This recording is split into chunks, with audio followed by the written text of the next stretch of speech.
Colin Cameron in the 69 car out of Wellington. These two guys are having possibly, Cam McDonald there in the 69 car, having possibly the worst weekend of all peers. As we're in the starters' hands, we've got the flag in the air, we are about to go racing, and the 69 car did not get away quickly. The 66 car on the brakes, and he's been clobbered by Rackham. And I think that got Tennant in the mix of all of that. Well, yeah, we head down the back straight. We're all sorted out, going down. What's going to happen down at Enviro race? Cameron leads us in. He's out by himself. Rosemore and the pack funnel on in. The 43 car going through the infield. And the 7 car parked in the wall over there. He's gone in with someone. Red lights on. He's moving. So who's the car facing us? I can't quite see. Is it... Perry. So looking at that, you have to assume the 7 car took him in. Yeah. So we've... Okay, so we looked at the replay courtesy of Pits TV. And we're watching sort of back into this pack. And yeah, the 7 car picks the 2 and Z up. He clutches it and they both drive in. Actually, to be fair, 7 car went in harder than the 2. Yep, but he was actually backing out ready to go again. A race leader right in front of him. So the 2 NZ. Just waiting to see what happens. He picks him nicely here. Mark does the hard right turn. But now he's lined him up. He's seen him and he's done the hook and gone straight into the wheelgate. I'd suggest if he got him about 2 foot further up, he might have actually taken him in backwards. So if you're Ara Perry, you'd be saying it had a belly full of fuel, or you were thumbs up and you were trying to get it going? Looks like they're going to lift it. Push it. We're sitting in Nichols' car was moving. Yeah. And you can see like him here, the steering wheel's turning. Just going to push it down a bit. Might need Colin Cameron to move, just to be fair. There's Dad's armies about. Yep. One person trying to push and...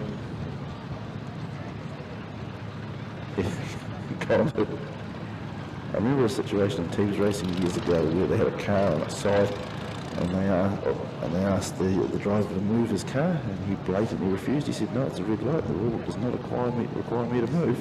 And they had to drag the car out on its wrist. I think it was actually upside down. Are they picking up the Mark Nicol car? They're picking up the 7 car. Oh, must have done the front end on that. Well, he did go on the wall relatively hard. So a slight delay here.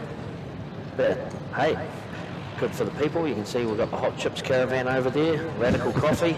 Mr. Whippy, if you can, get a fruit boat. You would have been into a fruit boat in your day, Jared.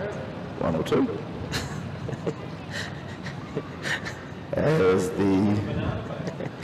As they pull the 17 external Lamb car, which is the ex-George Freer. And the 2 NZ cars on the infield as well. Yeah, so I guess job done if you're looking to take out 1 car. And they've certainly got a few spares to put the 7 car back together. Race leader Colin Cameron back to Brad Rosemore and Regan Penn on the 5 car. And it seems like he is ready to go racing once again. Everybody gets away. You have got a few cars on the infield, the 66 and the 43 over there as well. Funneling down into Enviro Waste. Out in front, the 107 of Cameron. 69 WK is getting buffered around mid-pack a little. Levine's on his case. And here comes Penn. Penn's coming through with pace. And he will get up underneath the 107, pushes Colin Cameron wide. The 79 car, the 13 car spun over there, he was having a crack at someone. Yeah, he got turned around by the 422. Okay. And 422 pulled to the infield. Something, looks lost driver, making funny noises as that car. And Lennon and Rob having a bit of a battle there, shooting through on Rosemore. I think if Rosemore had a few years of bad luck tied up, he's had it this weekend. Rackham's now joining the party too, isn't he? There's Levine. Harley Rob put out wide. Bounces into the wall, bounces into Rosewood. And there he's got Ellis on his case. There's the smoke billowing off. Oh, it's a real case. And I'd say that's a broken pan out or something in the back of that car. He's going backwards quick. I'd say that tyre will be gone shortly. Assuming it's the tyre. Certainly smoking like a chimney. Lamps underneath do a bit of a sniff, which will inhale the rubber. Penn's leading, and his teammate sitting in third at the moment. Colin Cameron's going back through the pack too. Seeing how fast he can reverse through. Is that smoke? Or is rubber smoke coming off the 991, isn't it? You can smell it from up here. Yeah, well, yeah, you can, I can't. Lost that sense this week. It's, absolutely bitter, and that'll be something broken in the back end or moved. Oh! The 79 car just moved Penn to the wall. I thought he was going in those first. And it is the Kyle Rowe car out in front. Back to Penn, Lennon. So second and third on the track is appearing, so they're getting valuable points. 422 parked on there. He was going to have an influence. Colin Cameron's pulled in and just limping across the midfield. I think it's a right rear tyre he's lost. Yep. So that's not too painful in the scheme of things. Harley Rob's got smoke coming out both sides, so I'm guessing something's let go in the rear end. It's the panard, and that's just floating, just slapping it. Makes for an interesting handling car. The other thing too is there are certain drivers in this grade that love to vulture. Yep. If they sense a stricken car, they'll have a crack. Now, to be fair, the one I'm thinking of is Aaron Harley has lost at least a tyre, if not he's lost that left inside. But if you're looking at him on high on points and you're a vulture, you could make a name for yourself. Levine's the mover in this one. He's just up the inside now of Lennon. Rackham's about to join in the party as well. Rowe just across the start-finish line. Penn. That 4 car. Oh, Harley, wow. This thing is fighting him now. I think he's lost both his tyres. We're going to see how good the rims are. See if elite wheels do like a powerboat wheel for the car. It's certainly going to be a handful. It's going to pull some numbers over the next level too. Rackham's done a right rear tyre now. It is proven to be a little hard on a couple of these cars this race. They're not hitting that hard, but they are racing at a relatively frenetic pace. Our race leader is the 79, back to Penn and then Levine. White flags out for those guys. Levine has made some really good spots up in this race. He is absolutely humming, but it is the 79 of Kyle Rowe past the Valley Cars Warehouse grandstand down to the 14 car gets flicked. I think that might have been sneaky skill. And our race leader winner is 79, followed by the 5B and the 4W. More valuable points for the pairing of Penn and Lennon though. So really good collection of points out of that race. Looking at some lap times there, Wade Sweeting on lap 10 did a 19.78. As we go down, 19.92 for Skur, 19.93 for Penn, 19.99 for Rose. So they're all getting down there pretty quick. So as you say, the points are going to change now with Harley Rob having that issue there. PQ Championship 2021, and Webb looks like he's going to go on the outside off grid too. Honeywell on the middle. There we go, back to the Colbury. 87 of Caleb Curry. 61 of Dwayne Todd. The last winner here that we held the New Zealand title, Dwayne Todd, was a New Zealand champion. Go back to the 95 of Aaron Humble. 16 car of Kyle Glover. That thing is on absolute rails at the moment. And 2 NZ of Ryan Barry's here as well. Go back to the 5 of Critter, the 4 of Pennington, the 84 of Morgan, the 6 of Alicia Hill. 14 car of McGregor. And the 66 of Jaden Corker about ready to rumble, folks. Racing! Who's going to get the jump into 1 and 2? It's going to be Webb. Oh, they get caught up, they fired up. Go McCalbury's in the second place. 24 laps to go. All sorted out of 1 and 2. Good start from the guys. Here we go. 1 NZ out in front. 11 car of McCalbury in the second. 38 of Honeyball. 52 of Humble's up into 4th. We go back to Dwayne Todd. Ryan Barry. Looking for Glover, starting to come round as well. Go round, here we go, the 61 of Dwayne Todd. Having a battle with the 87 of Humble. But it's Canterbury, and Auckland.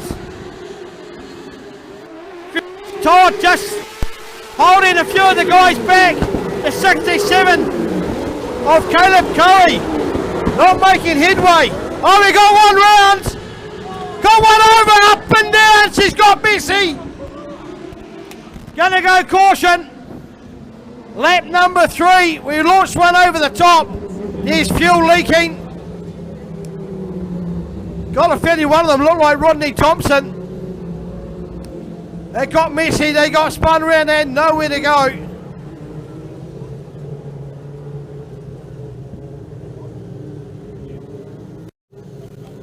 .66 of Jaden Corkle caught up in amongst that as well. Driver sitting on their sides. 15 was it? Sean Silton? Sean Silton.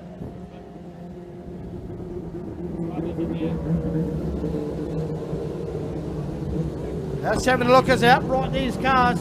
No, Sean Silton's okay, it's not him. One of the whiter cars. 14 McGregor, he's had a couple of good runs.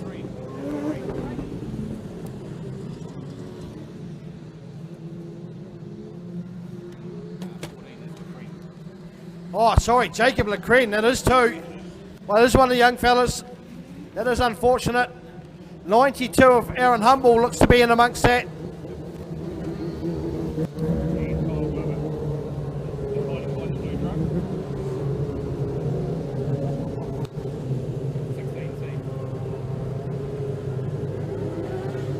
Oh, it is. It's Kyle Glover caught in here as well, is he?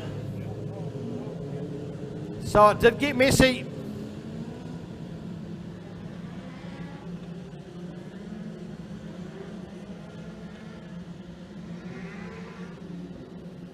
So Webb got the lead. He's got McCalbury behind him. Yeah, it is Kyle Glover. Can he fire it up? No, it looks like he's going to be lifted up. That'll be the end of the 16C machine. That's unfortunate. That car was running hot all day. It's been a bad start. Unfortunately, it looks like it's going to be a bad end. 14 car of the Cren parked up as well. His title done after lap number 3. So a bit of oil and stuff spilt on the track.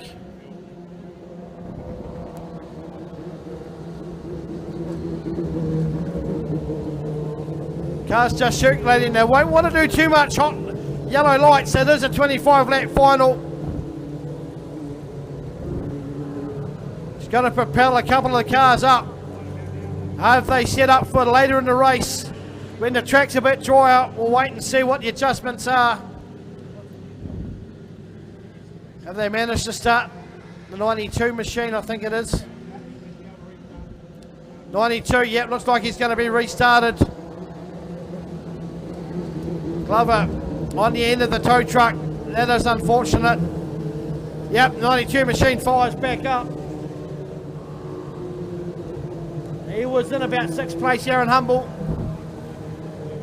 Going to clear the track.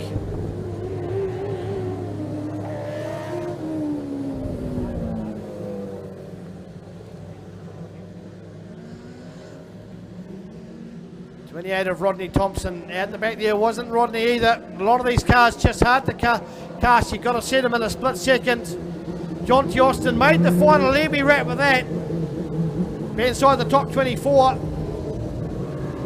They're just going to put a little bit of dirt down here just to pack it in where the oil was spilt. Finding of Jacob McCreen. We've got a couple on the back of the tow truck. They'll drop them down.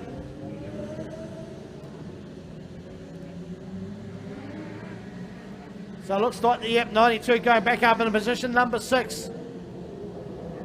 Should be in front of the 67A car. Caleb Curry.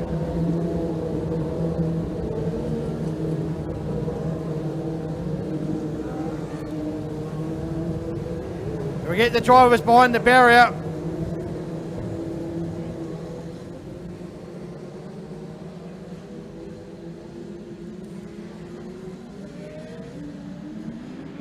And a few of the drivers on the infield, set to watch the rest of this one.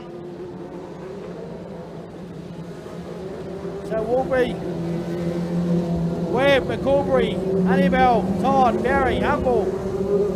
Hill's up there as well.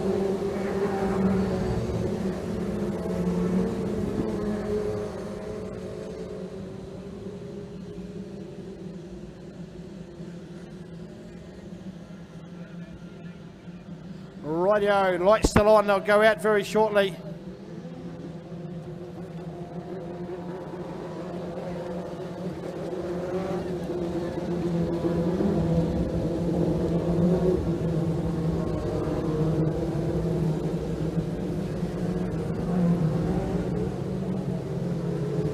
Oh, it was Alicia Hill on the back of the tow truck, flat left rear tyre, just having a wee look for her. When I say she was up there, she's down now. Rightio, here we go. Should be right to start the next time round. Webb will set the pace. McCaubrey on his tail, Honeybell.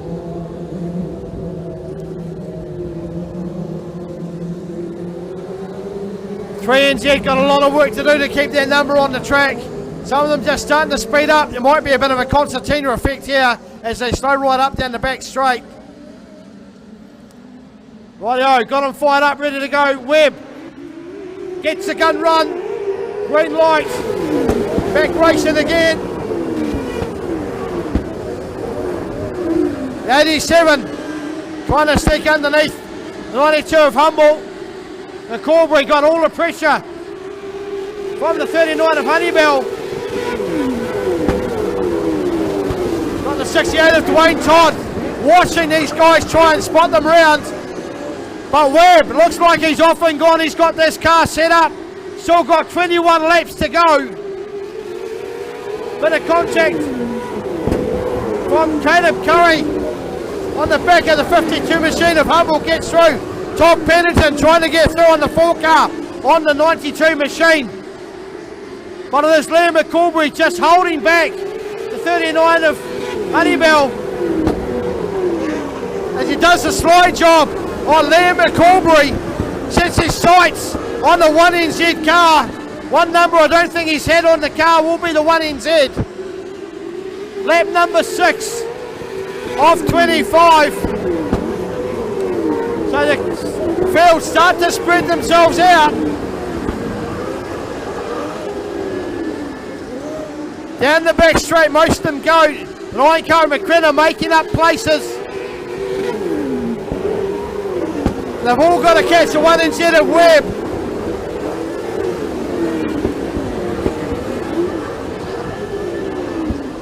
Fires down the back straight. Webb just sitting on that low line, keeping the pressure on. The rest of them have got to do all the work. Lap number 9. 97, Caleb Curry trying to get past the 2NZ of Ryan Barry. A lot of concertina effect towards the back of the track. The minor party's just having a wee bit of a fight, see. They go round.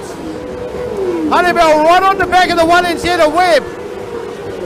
Lap number 10, so the pressure coming on the 1NZ as they fire through. Rest of the field spread themselves out. On to lap 11. Honeybell catching up on the 1NZ. McCaubrey holding 3rd. Going to be Christchurch 1 and 3. The Aucklanders trying to have a challenge. Webb got his car full of Honeybell. Honeybell looks like he's got the speed.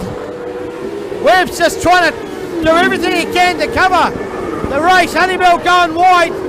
Webb sits low. Honeybell looking for a spot. Webb's got 13 laps after race has been done.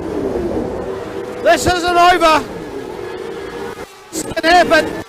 Honeybell on the pace, trying to get round Webb. Might have done it. Side by side down the front. Webb holds on. Honeybell does the slow job. Goes wide. Cocks it. And Honeybell's going to call a caution. He's going to call a caution. I will be interested in that one. This could be a decider. Honeybell, he overcooked it, went wide, called the caution. He's looking to see whether Webb balked him. I think he did. I'll wait for the referee's call.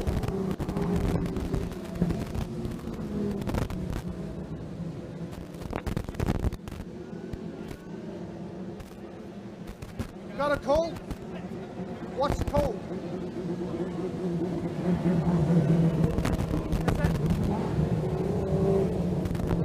39's in the back, is it?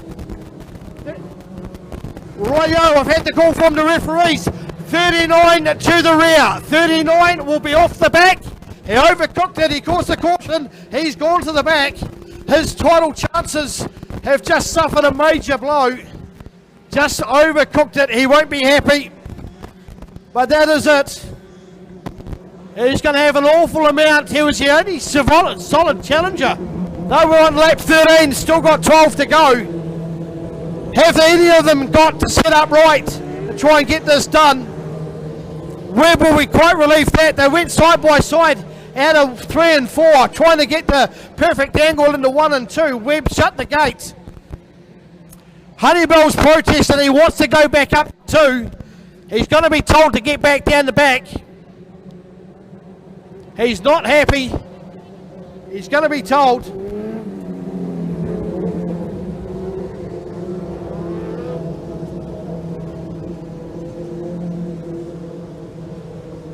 Yep, the back ball's coming out, 39 to the rear.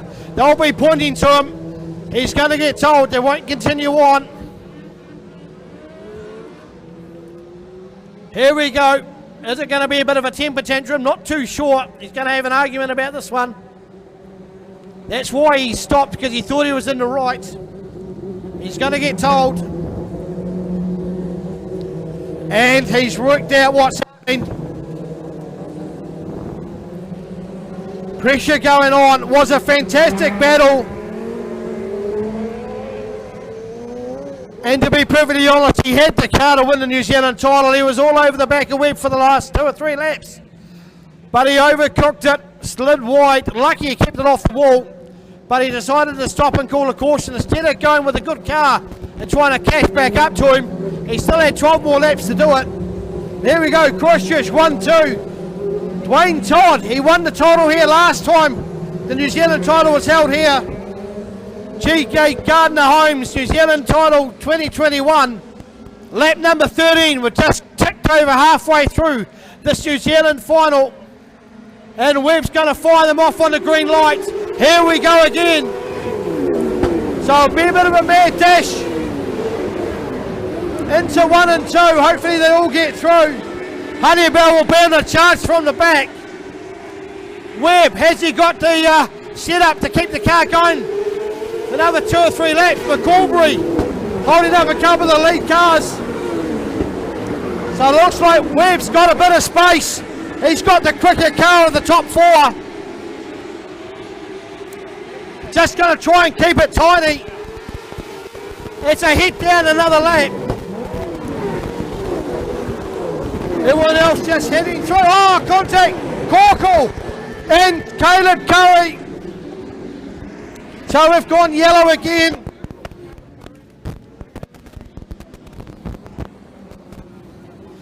New Zealand Grand Prix champion caught up with the 66 of Caleb McCorkle. We've got a damaged car on the 92 of Humble. He'll be out.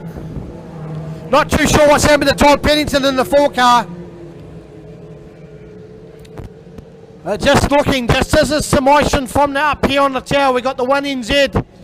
He's got a bit more pace than the 11 car. The 11 car just not quite there, just on the fence more of what's behind him. Still got 10 more laps to go. The 61 of Dwayne Todd. Trying to catch up there, Ryan Barry ready to pounce. These guys trying to get their car set up, watching the track. Sun's gone, so it's not going to dry out too much more of this track. And as you said, you've got to work hard not only to catch up with the car in front of you, you've got to work twice as hard to get around the outside. And you've just got to hold your race line, keep the pressure on. Jeremy Webb's done this 3 years in a row.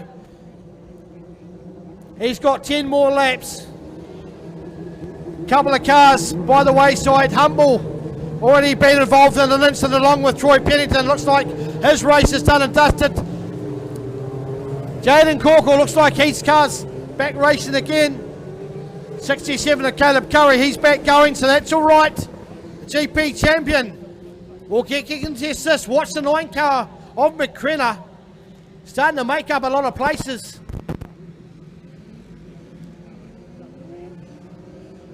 So the infield starting to get busy with drivers.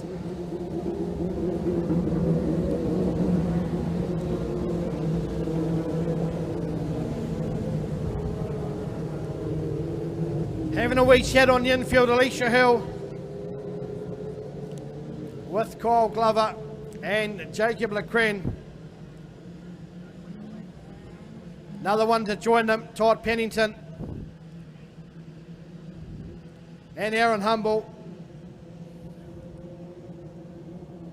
So just a bit of moisture on the track, so they're just trying to sort this out.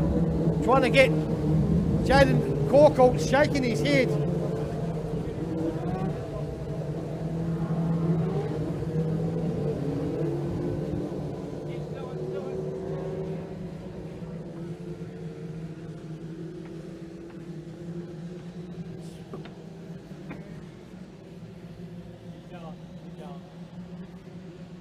So 66 Jaden Corkle being put to the rear.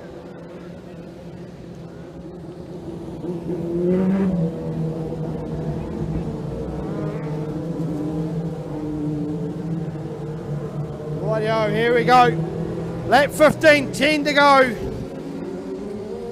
Ryan Barry on odds possibly to pick up a low number again. New Zealand GP champion at 67. Ready to pounce as well. The 9 car of McCrenna up there is anyone can win. So here we go. The push car's just hit the tyre. Righto. Lights are out. They're going to go round. We're going to fire up again.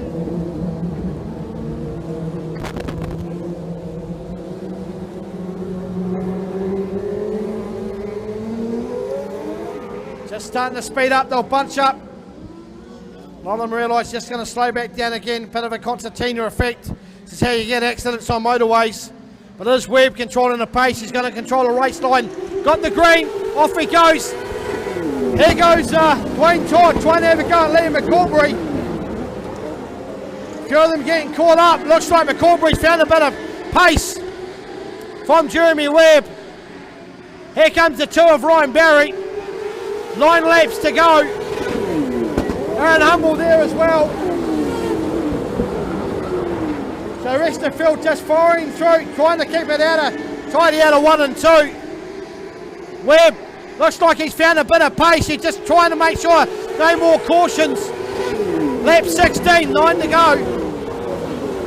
Corby trying to do his best. Todd holding back Ryan Barry. As the sun sets in the Tasman Sea, the GJ Gardner Homes New Zealand TQGP. Down to the single numbers. 7 to go. The battle on the front opening up. Still plenty to race for. Down the back. Want these guys to keep it nice and tidy. Terence Z of Barry trying to get past the 61 of Todd. At the moment it's Christchurch 1-2. The dominance of the South Islanders still coming to the fore. Lap number 25 to go. Here's Todd, holds out Ryan Barry. Field just coming through now. Honeybell on the charge. Coming down, someone going to catch Webb. It's looking unlikely, but they've got to hold on. No more cautions, hopefully. Guys just trying to keep it straight. The opening cars all trying to fire up, bit of contact down the back straight. There we go, one over, barrel rolled. Will be the 64 of Gina Harris. And she just got clipped. 4-lap dash it is now. We've gone from a 10-lap dash to a 4-lap dash. And just the back mark is causing a bit of carnage for our leaders. This is not what they want.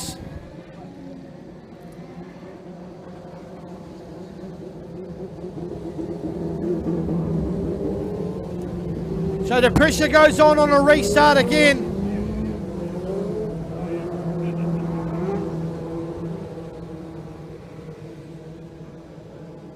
Phil just dissecting Gina Harris.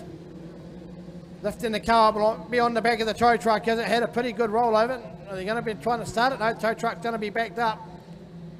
Another one out of the car, heading to the infield. Wee group sitting there on the tyres. Leisha Hill. Hello, Ryan Glover. Nice to catch up. Alex Hill. We'll be looking on, hopefully, on RJP TV, watching young Alicia do the stuff for the New Zealand title. She'll be back behind the wheel of the 16 sprint car next weekend at Ruapuna, doing it with the V8 900 horsepower sprint cars. Where is the 39 of Honeybell? Still off towards the back of the pack. Cripes, what could have been. They've cleared the cars. Lights should go out this time round. Good battle between Dwayne Todd, Ryan Barry. 67 of Caleb Curry, still in with a chance, as is the 64 of Ben Morgan. Webb leads them out, 4 to go. Pressure going on, he's done this for a while. Just been involved in the International Midget Series. There's the 1NZ, gets a good lead. They're firing the 1 and 2. They sort themselves out, McCorbury having another dash. 64 Morgan on the back of Caleb Curry. Here comes the 2 of Barry trying to get around the 61 of Todd. Can he get it done? Not too sure. 3 to go. Rest of the field just coming through now. So just trying to keep it clean for the next couple of laps. The fight on for the 3 in Z place. As the 1 and 2 look to be semi-sorted. Bit of contact caught between the 66. And it's all messy towards the back of the pack. We're going to go caution again. And it is the 9 car and the 66 that have got tied together. And it's going to be a 2-lap dash.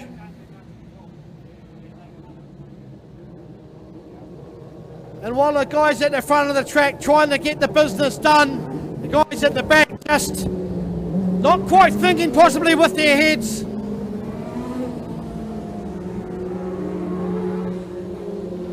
Just going back, it will be 3 laps.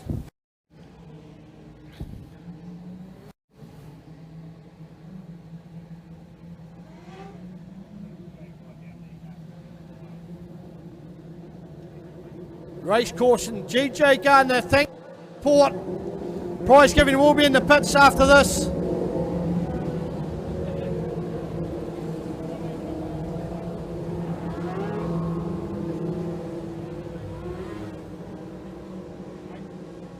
Trying to lift the cars apart, can't get it done at the moment.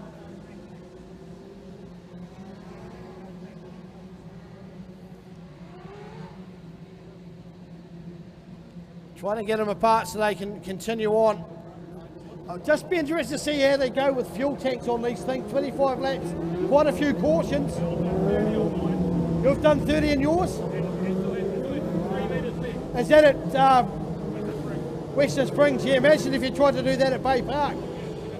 In fact, I believe that next weekend at Bay Park, apparently it's tractor racing going on at Bay Park next week, because that's about all they can race on it these days. Oh yes, Friday night at Ruapuna, yeah, I heard the Billy Goats were out on the track, but they've got it sorted the second night. They actually broke the lap record on the second night, so we've had that a few times where the track's not that good the first night, second night, done their homework. Rightio, got these cars separated, 3 to go.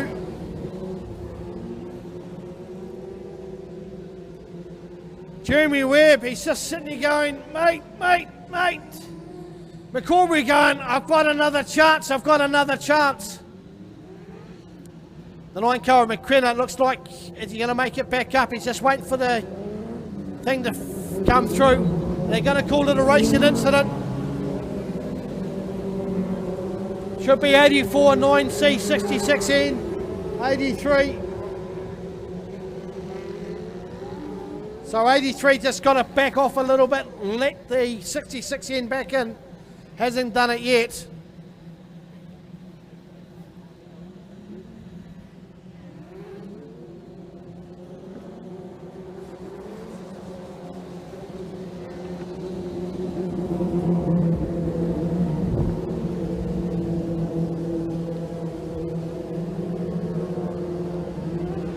So guys, I'm not sure if they've got the headsets turned on. 83 will not let the 66 in, so they're going to be... Oh, 66 in's gone to the rear. There we go.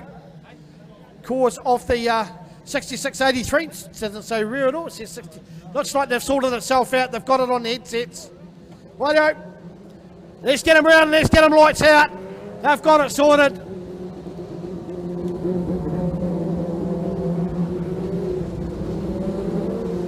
Ben Morgan not entirely happy with that one. Webb just picks up the pace, slows it back down again. 3 to go. Getting dark, all right. There's a few drivers on the infield getting dark. Rightio, here we go. 3 to go. 1NZ leading them through, fires it up again. Corbury down below. Then we go back to Todd. Barry. Caleb Curry. Bit of a concertina effect. Webb gets out of it. White flag coming round next time round. This is it, the sheep stations up for battle. They fire through. Todd, there he gets past him. Oh, there we go. He's hooked it. We're going to go over. And we're going to go for a 1-lap dash. And it's the fine time to leave me. Loose wheel. And we're going to go again.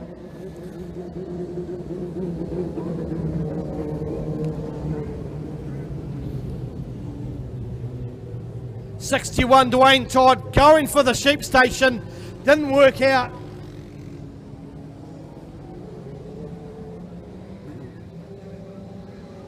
The result of that will be the 3NZ looking absolutely damaged once again. Not a good meeting for the 3NZ. He'll be absolutely gutted with that. So it is a 2-lap dash. We're running out of cars. We could go to Derby rules, last car going wins. It's what we're looking at. Could I say that? Not too sure.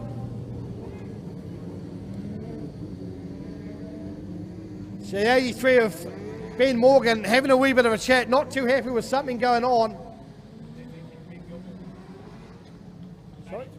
Sorry, yeah, Ben Gilmore, sorry, not Morgan, Ben Gilmore.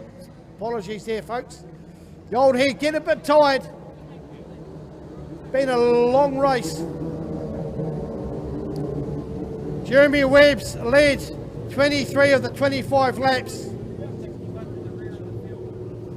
61's gone to the rear of the field. So I think he's worked it out. Yeah, no, he's worked it out. He's heading to the back now. Heard it in the earpiece. Ben Morrison, mate.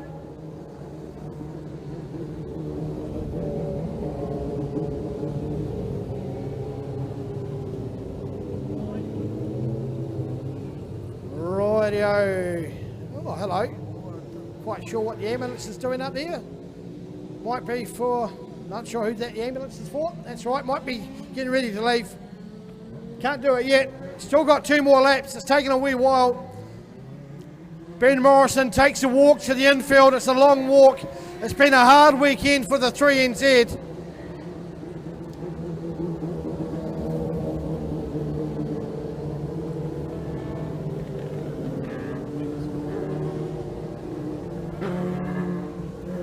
Got a wee bit of a smile on his face now as the group just sit there and mingle on the infield. We should get a picnic table out for the drivers on the infield, watching on. 2 laps to go.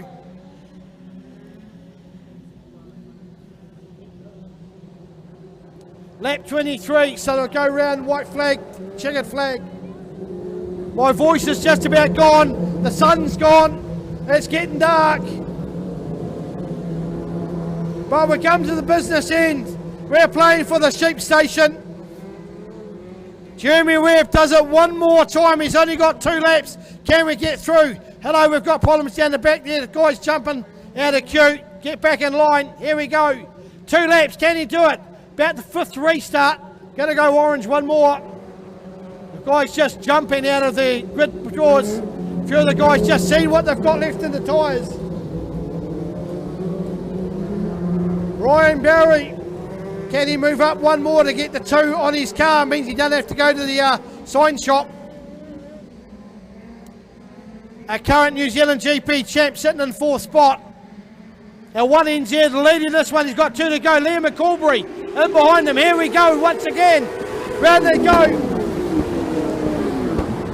Fires around 1 and 2. Webb gets it done. The rest of them fire through. Down the back straight. Ryan Barry, looks like Webb's got control at the moment. He's going to see the white flag. There they go. McCalbury. Barry gets into 2nd. McCalbury holds him out. Down the back straight for the final time. Round turns 3 and 4. Webb, can he do it? 4 in a row. 4 in a row. Oh, we've got to spin up. We're on the infield. Checkered flag. We've got a winner. Walby McCalbury. Christchurch 1 and 2. Ryan Barry holds on to 3. Caleb Curry, Ben Morgan, McCrenna. The checkered flag is out. 4 in a row. Give him a hand, folks. 4 times New Zealand 1NZ. He's done it. He got married 3 days before Christmas. 4-time New Zealand champion.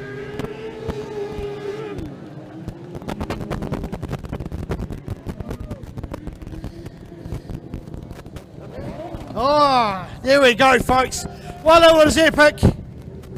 GJ Gardner Holmes. New Zealand Championship prize giving will be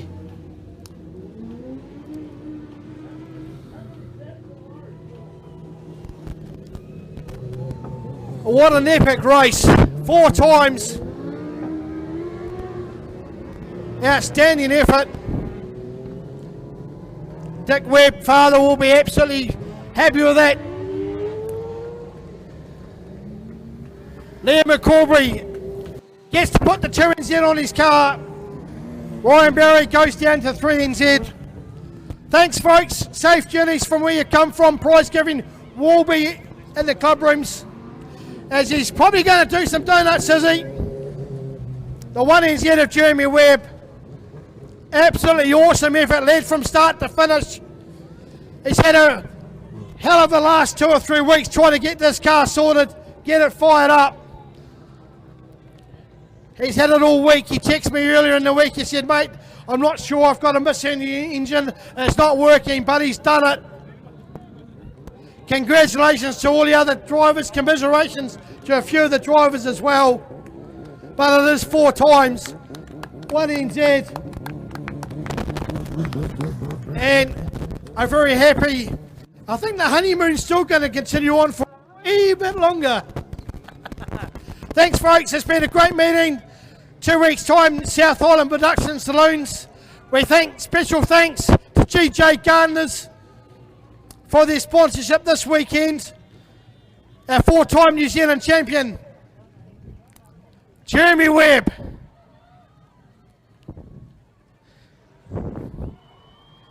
Absolutely awesome, folks. We'll see you in the club rooms very shortly.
Right. I said 76.68, 76.68, but it was 66.68, so took off 10 seconds that they didn't deserve.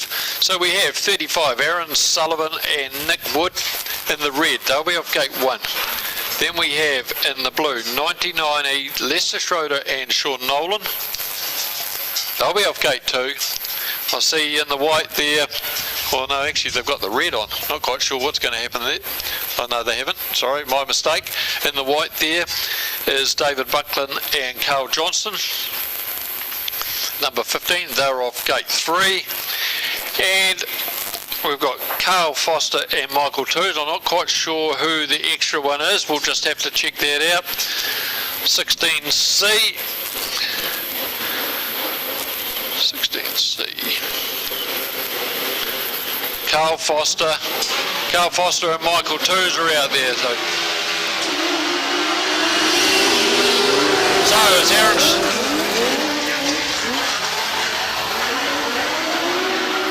It looks like Carl Foster and Michael Toos leading the way there at the moment, is it?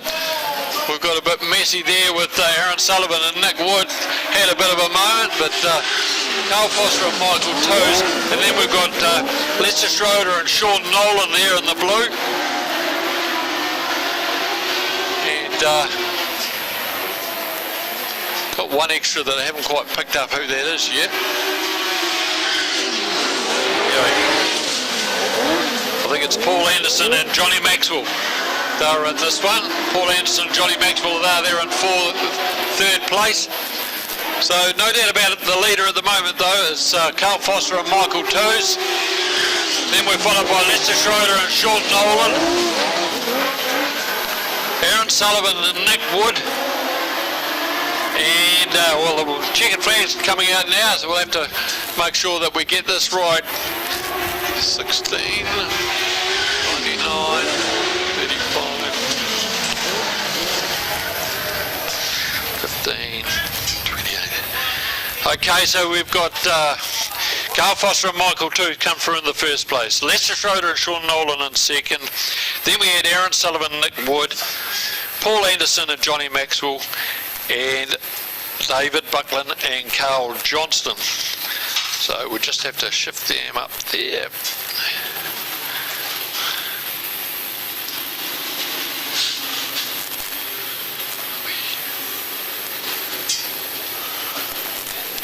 In Bromley Road, Maces Road, Bromley, that's it, just read it around the wrong way. Well, Lawrence, you'll be up to date with these ones, a good field of youth mini stocks here today. Yeah, it's a great field of youth mini stocks, of course, building up.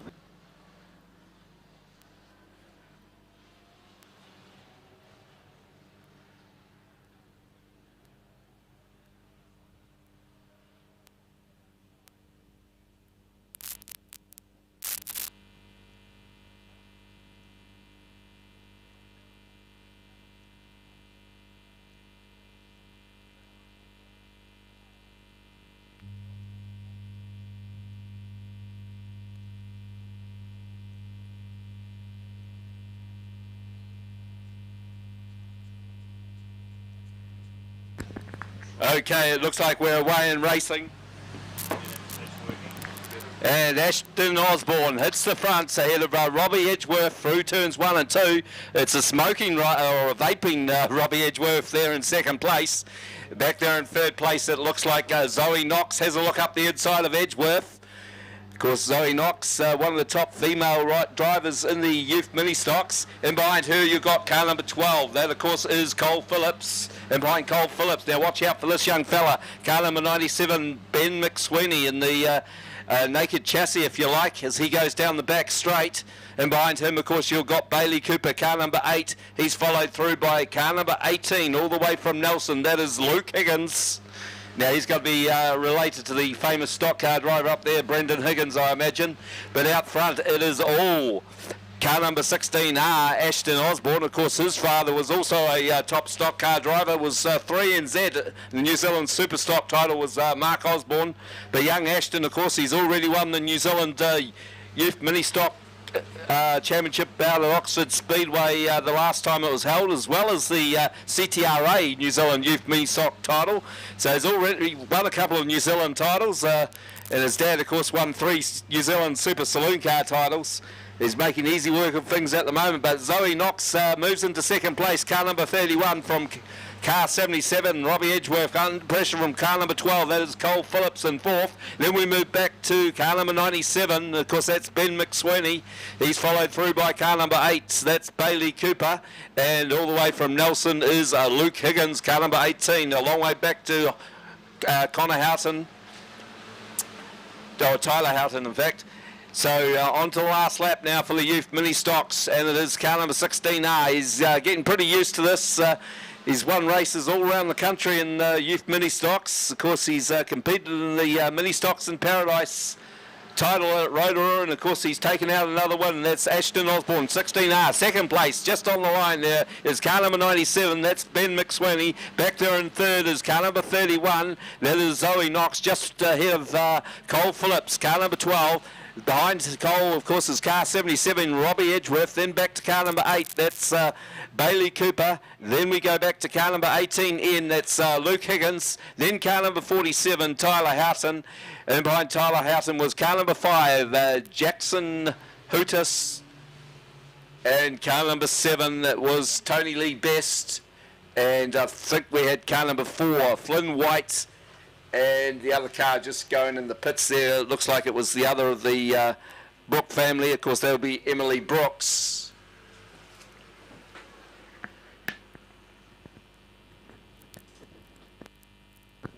Yes, well, a comfortable run there to that 16 car of Ashton Osborne. And the mini stocks, second home, 97, Ben McSweeney. Third place, the 31 of Zoe Knox. We've got 12, Cole Phillips, and 77, Robbie Edgeworth, rounding out the top 5. Now, if you want anything to eat, there's still a few fine days coming around, or get ready for the winter. Don't forget about Southbridge Tasty Meats, private home kill specialists. They locally source their product, handmade traditional small goods, bacon and ham. They do raffles and prizes and gift packs made to order. And they also have an extensive gluten-free range. That's a 90 High Street. No faffing tonight. No faffing around. Some of these guys are getting a real good start. If you're not up with the game, then too bad. And there you go. Well, I'll tell you what. If you're a stock car going into the TWS shootout right now, you're going for the rubber and the sail approach, and probably you're not going to get up onto your foils. It's a wee bit soupy. I got a sneaking feeling that these street stocks are doing a lot of work. I mean, we know the 62 car's got a bucket load of power, and Dave has issues on a greasy track on a good day, but this is... even for a street stock race, pedestrian.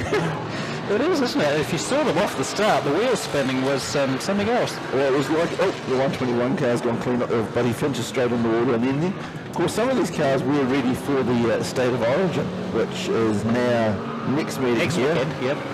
But, it's a little pedestrian at the front. Schumacher's just gliding up. Maisie's found the wall. He's going to use that to his advantage as he heads around. Well, we've got to find drive somewhere, but just look at how much clay is falling out of the back of some of these cars as they go around. Yeah, some of them have only completed one lap, and they look like they've done a 10-lap race in terms of clay already. Well, let's just put this into context. The lead car did a 41-second lap, which is about 19 seconds off what we would normally expect.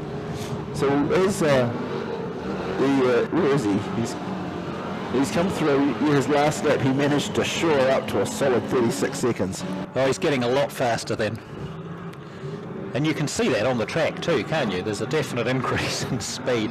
Sorry, we're taking the mickey, but it's just a little bit weird. Easy. If you're watching this from another part of the world, no, our street stocks are not normally this slow.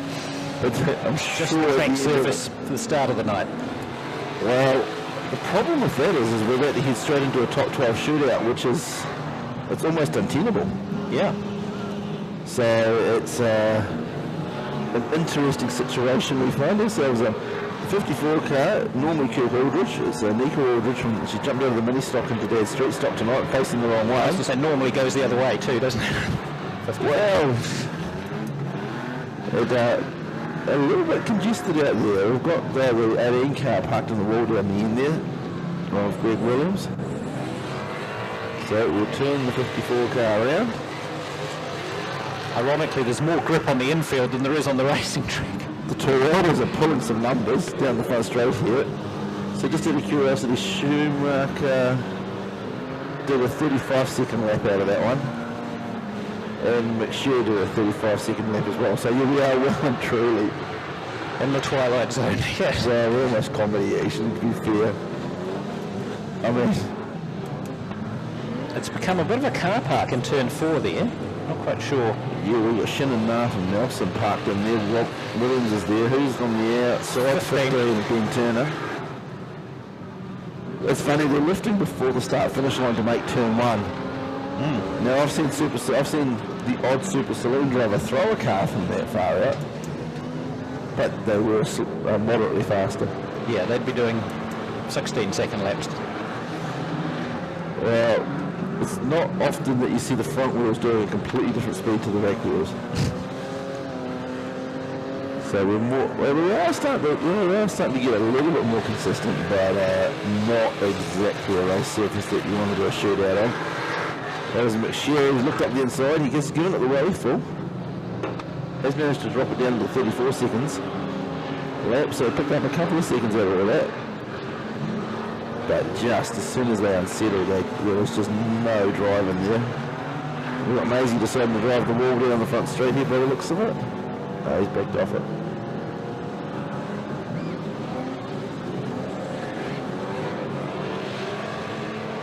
It would be interesting to hear the review, Tony, if this was another grade on the track.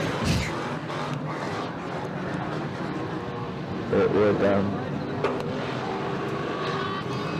I suspect they will enjoy later in the night when it's a bit slicker and a bit harder. Oh, I'm sure the track will come right, and these guys will put in some fast laps for their grade, but it's not going to happen this race, is it? So 7 laps down for Dave McSherry. 7 laps completed. I don't think he's going to be doing a 15-lap record in this race, just go on. No. So he's down into the 32s now. Well, based on last night when those cars came off the track, the stock cars and super stocks both raced on a relatively slick track last night, which means you got to want to hope they dialed it back to something a little bit looser for this first race.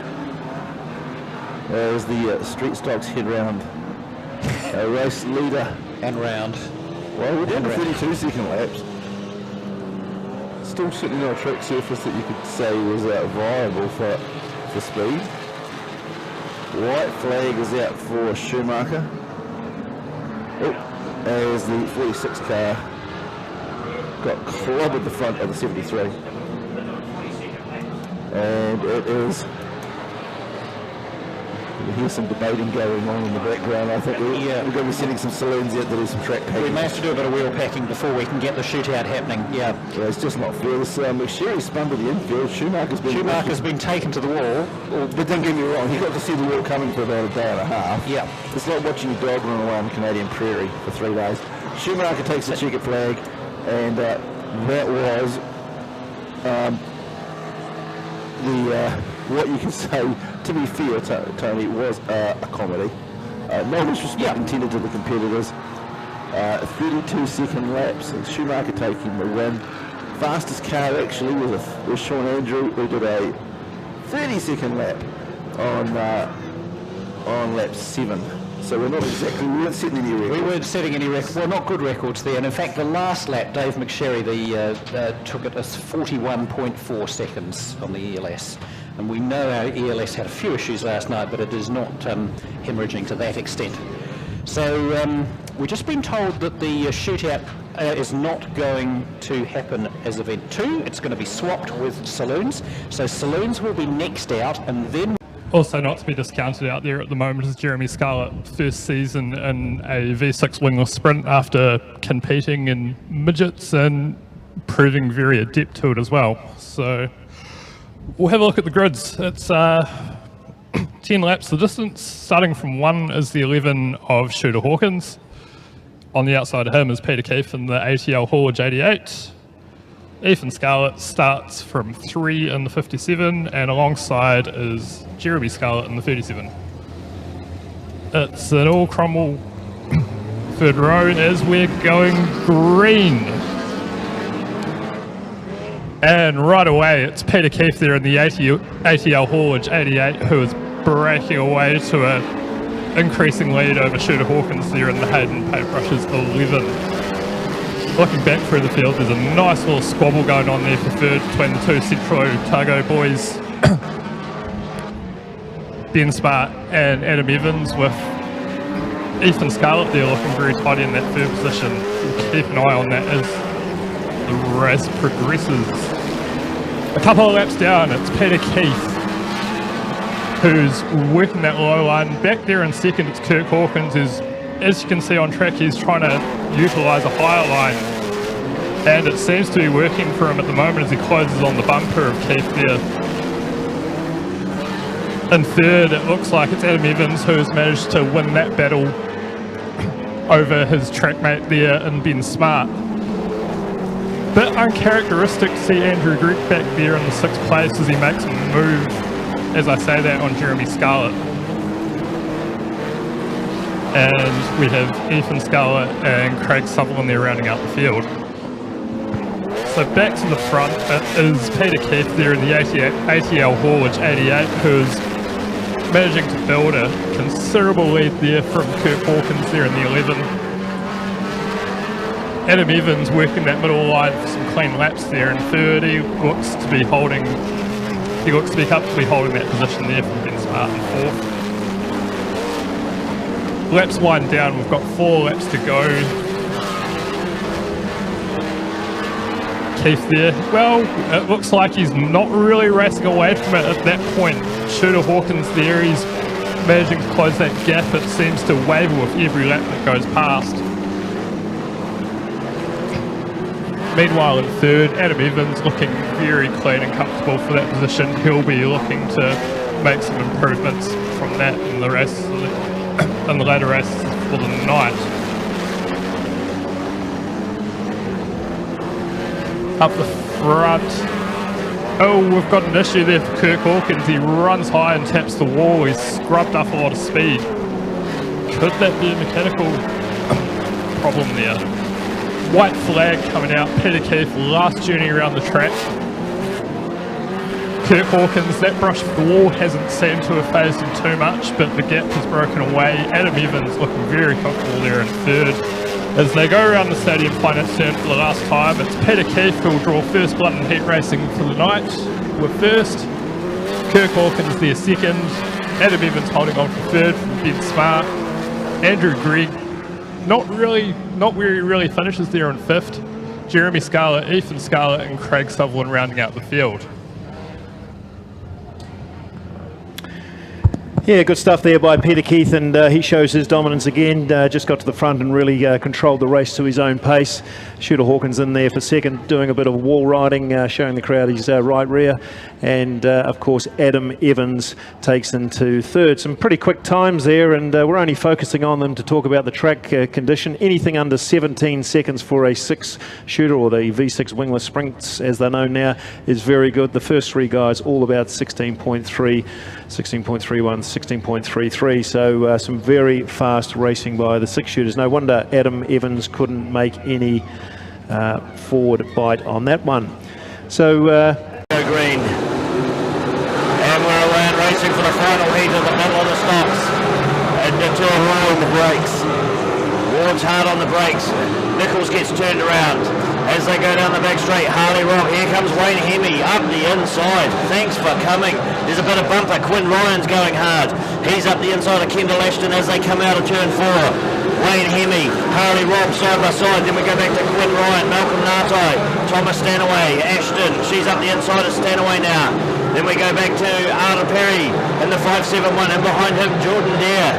Then we go back to Levine in the 46. Then we go Joblin, Levine. Chad Ace is coming into the mix, as is Daryl Lewis.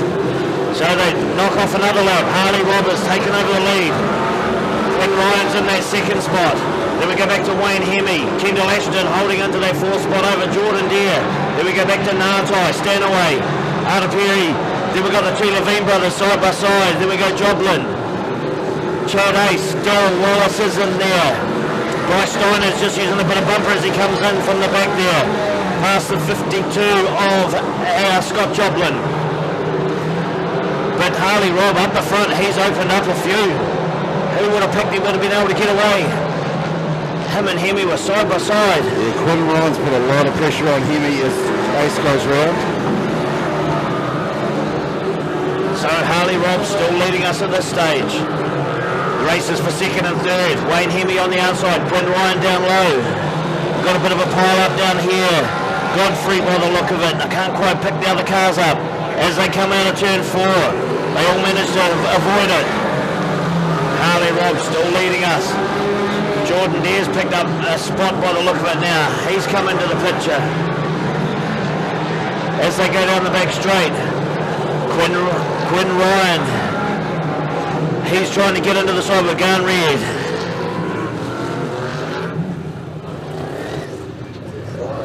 So, Chad Ace, is it Godfrey's? Alex Hill, is it? No, that was Joblin in the room car. We're on fire with the Chad Ace car. So it was smoking away a bit. We thought it was over fueling and just blowing out. Godfrey's backing out of that. And Chad's turned the fuel tap off himself. Still got a bit of fire going on there. He's actually going to stamp it out. He's actually walked away from the car and she's on fire. Still. Oh, now we've seen it, we're glowing. Right. So Simon Joblin's parked in there. Yeah, it's nothing too major. It's just and we've just discovered that the witch on the lock door. Anyway. Oh, I'm having a wee moment. Kendall Ashton's having a really good run in this race, currently sitting in 4th. Well, it's certainly a good bit of kit she's driving. Oh, the TWS, Technical Welding Services car out of Rotorua. A Top Gear chassis in its origins. Yep. Quinn Ryan, he was putting pressure on, I'm not sure which waka it was. Just look at Hemi's car. Does the wing look like it's straight? Nah, it's had a bit of attention. Not as much as Levine's cars had a wing realignment last night. So Harley Robb sitting there, just going into turn 1. Then we go back to Jordan Dare. So we're just watching the replay here. So Chad Ace is a bit... No, Chad Ace there, he got out by the wall, and Joblin there just trying to avoid him. And it was actually Godfrey there. There was Alex Hill was caught up in the midst of it as well. So we had 2 green and black cars all sort of piled on in. Alex Hill was actually on top of Joblin and the back of Godfrey. Hooks reverse. gets out and leaves the boys to have dinner together. So they've just done a quick check round, they're just pulling some cars out of the way. So Joblin's been towed in. 2021 Suck It Up Battle of the Stocks, final heat. Association with TWS that brings us the shootout. And we talk about Kendall. She's a petite young lady, like out there. She's not scared to mix it up. What, you got to be old and fat to drive a stock, super stock? Well, you and I do. Well, we've achieved it. We're old and chubby.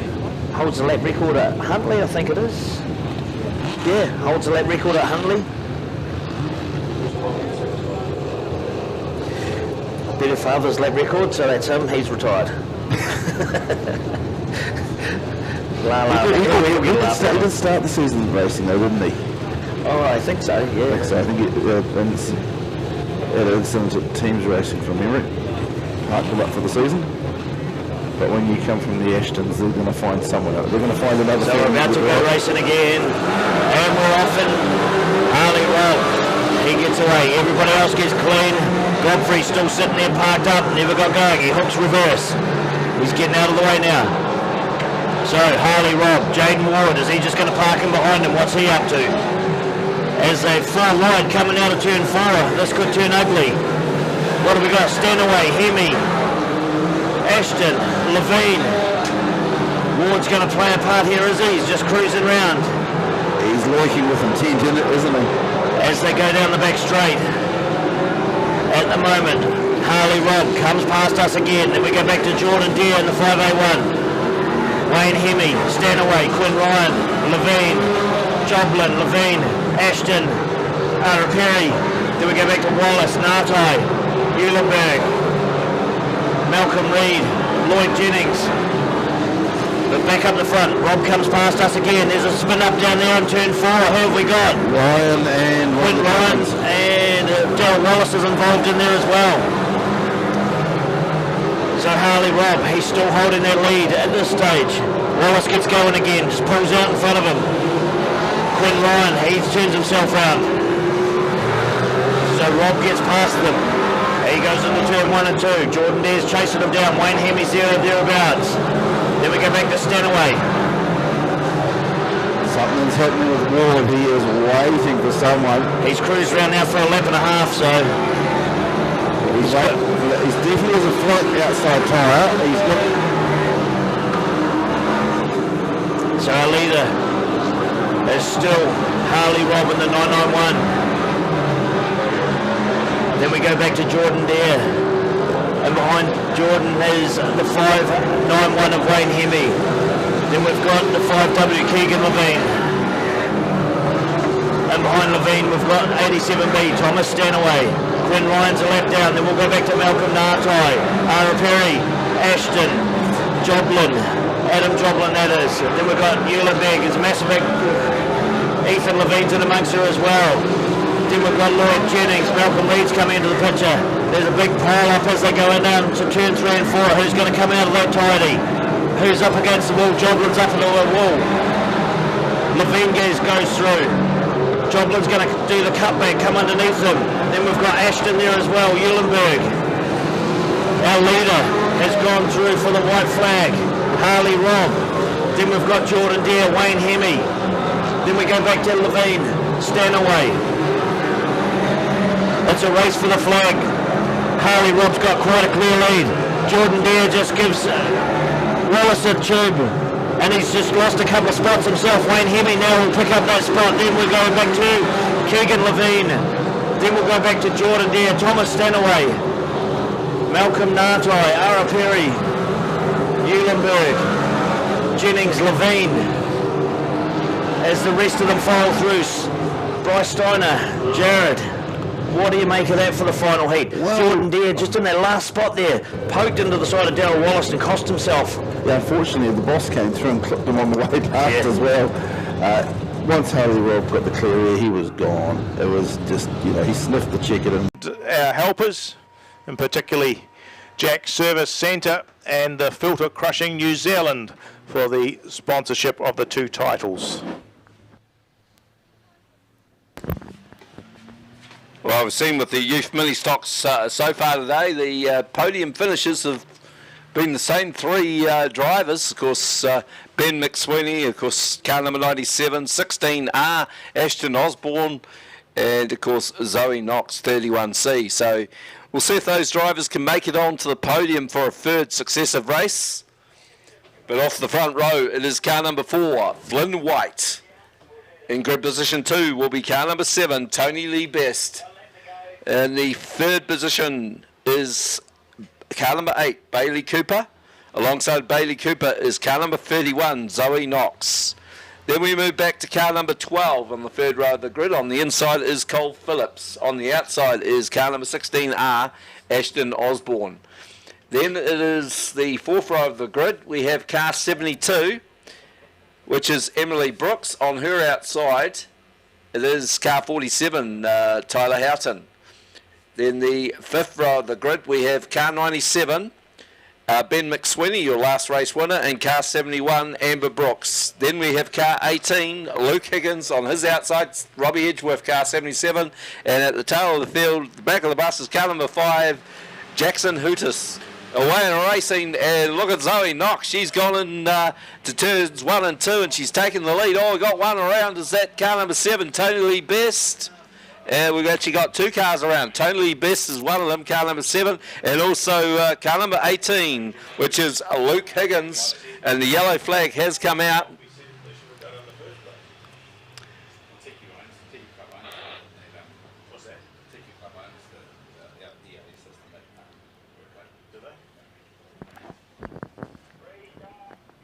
So it will be a restart.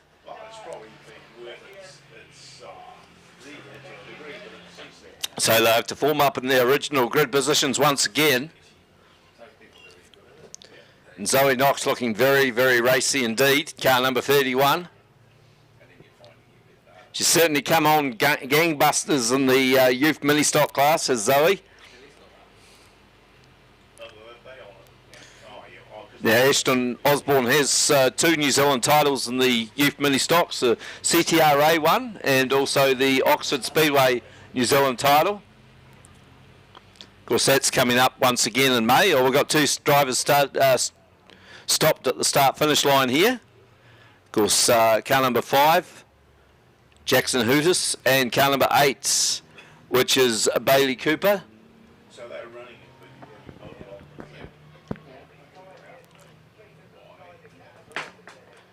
So youth mini stocks were running at Ashburton last weekend. And perhaps the car that sort of was the man to watch there was Ben McSweeney, car number 97, along with Ashton Osborne, of course. Pretty much status quo today as well.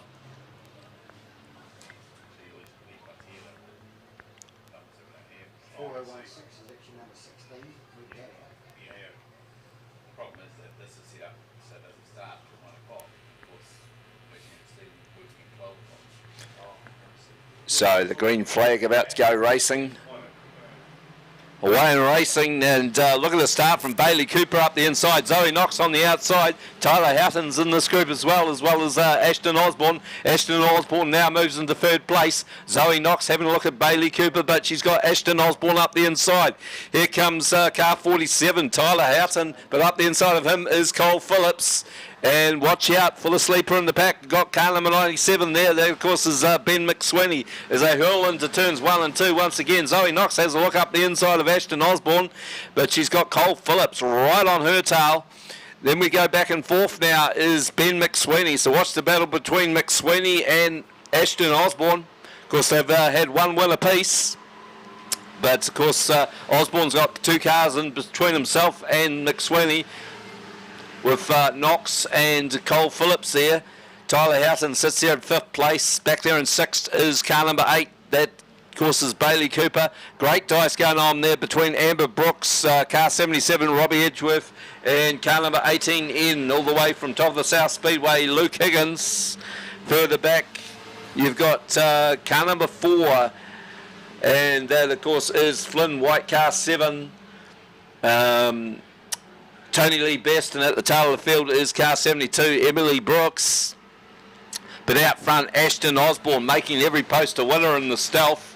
And the SADT car up the inside, moving into second place. Now comes Ben McSweeney. So he'll be looking, setting his sights on Ashton Osborne out front. But the white flag's about to come out. Will he have enough time? Cole Phillips looking pretty racy up the inside of McSweeney. Looks like he's trying to take that place back again. Back there in fourth place. Good drive there from Tyler Houghton at this stage. But he's got car 8 right up the inside. That's Bailey Cooper. And he managed to pull that one off. Going to turns 3 and 4 for the last time. Look at this. Ashton Osborne. He's got to take another win. The second place is going to be a grandstand finish. But look at this. It will be McSweeney in second. Car 97. Back there in third is car 12. Is Cole Phillips. Fourth place will go to a good drive from Bailey Cooper, just ahead of Tyler Houghton. Then we move back to Zoe Knox, not quite making it on the podium this time. Then we go back to car number 18 from Nelson, that's Luke Higgins. Further back to Robbie Edgeworth, car 77. Car 71 is Amber Brooks, and behind Amber is car number 5, Jackson Hootis. And behind that you've got car number 4, Flynn White. Car 72 is Emily Brooks, and at the tail of the field is Tony Lee Best.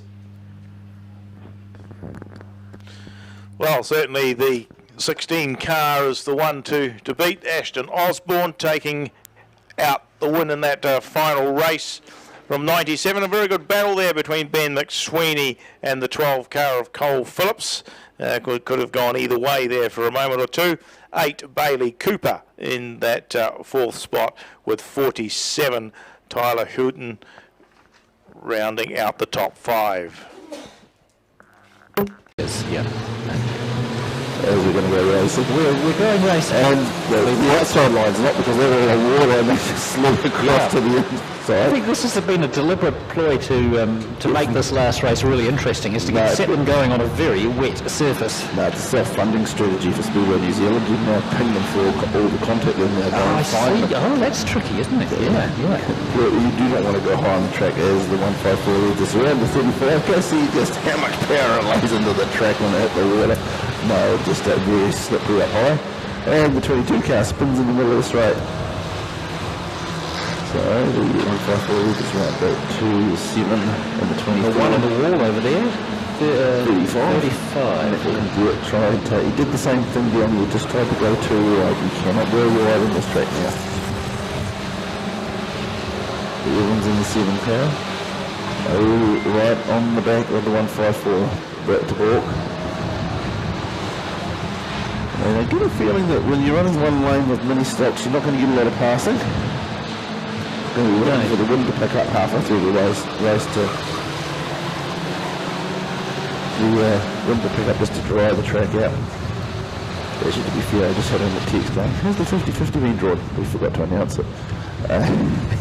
Did we? Oh, whoops. Yeah, because it was drawn. It was drawn up. $1,800 someone's taking home. Oh yeah, it's written down here. Sorry about that. As first that Marcus gets through and Riley Evans gets through in the 7 car. 154 was a bit wide.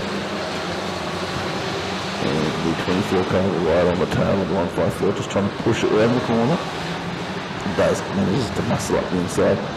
Back to the 195 of Adam and Phillips. The Evans decides to go looking up high. Kevin engine up. Still a little greasy up there. Just looking over my shoulder to the shoot. The super stocks are gritting up for the final heat of the Battle of the Stocks. Now race leader past the Valley Cars Warehouse grandstand is the 7 car. Back to the 24 and 195. It is Evans in the Springston Hotel car. Leading us around.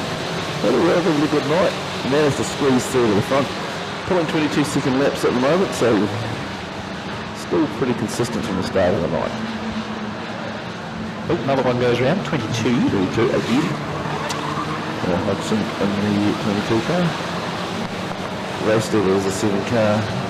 Now on lap 8. 10 lap race. Overtake to Tony's Bush for 20. And through the gap in the 7 car between the 8 and the 22. Got through having too much stress. There's Riley Evans. Back the ball quick to Cody Banham. 44k of Oliver Sutton just pulling to the infield. And Brian has the white as we head through the Valley Cars Warehouse grandstand. That'll be out for the 7-car as he comes down the front straight. You can lose it from here, but equally as much as in that prime winning position at the moment. 24 car right on the rear bumper, but I think he gave a little bit of encouragement. 24 could dive bomb him here. Well, sitting how low he was going into the corner will have to be through the infield, so Williams will take the win back to the 24, 1955 and a 154, and that was at Mini Stocksville night. Yay.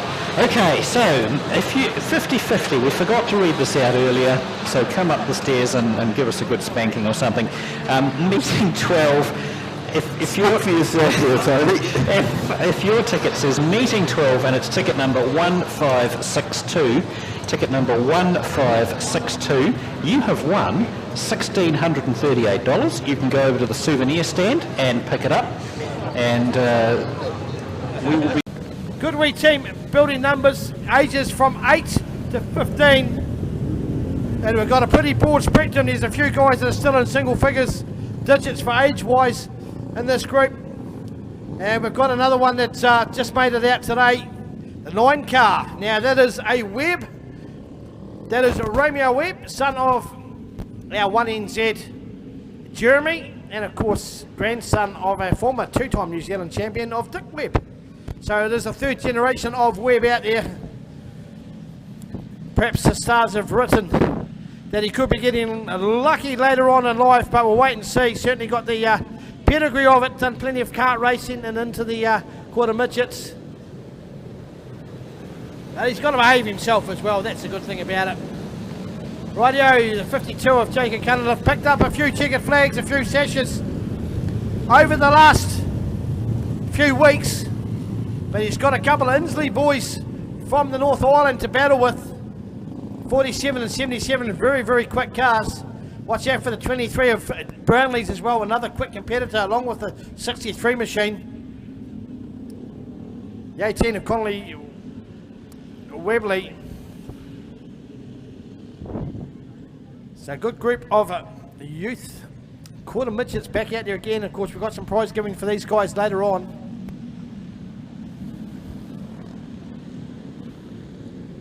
So it is the front cars, north versus south. Here we go, racing 4 laps. We're going to go 3, 4 wide, rounds 1 and 2. Down the back straight they go.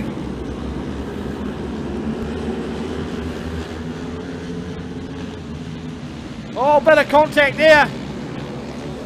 Got themselves sorted out. Hopefully we'll be able to start the 47 machine. Just wait to see if we can get it fired up. No, we're going to go caution. So I just got a little bit hot, spun it up.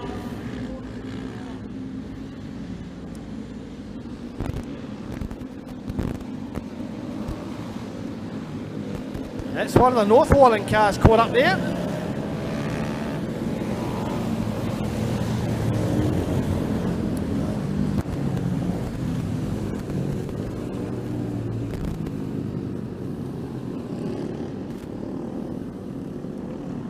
So the 77A is Alec Inslee. 43A, Brianna Inslee. And they managed to start the car up, so it'll be about off the back. Looks like they're going to be, Lenham's though, going to be a complete rerun. So there we go, we're going to start the race again, so they'll get back in their grid positions. We'll do it all again. So it looks like the 43 machine will go back to the spot, so that was lucky.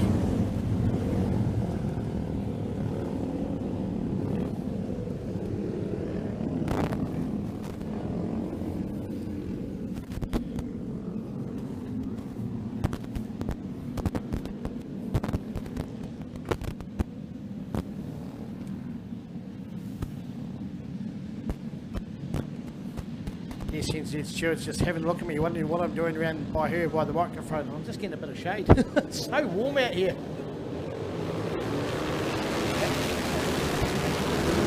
Righto, off and racing again. Jacob Kenilworth tries to hold on to that pole position as they go through the two Insleys. Brianna in the 43 machine, gunning it. Trying to get down the inside of the 52 machine, can't get it done. Jacob got himself sorted out this time. They all come past the start finish line. I'm sure these guys have got quicker and quicker over the last couple of weeks. Watch for Jack Brownlee's in the 23 machine. One of the 10 car, two of the South Islanders side by side.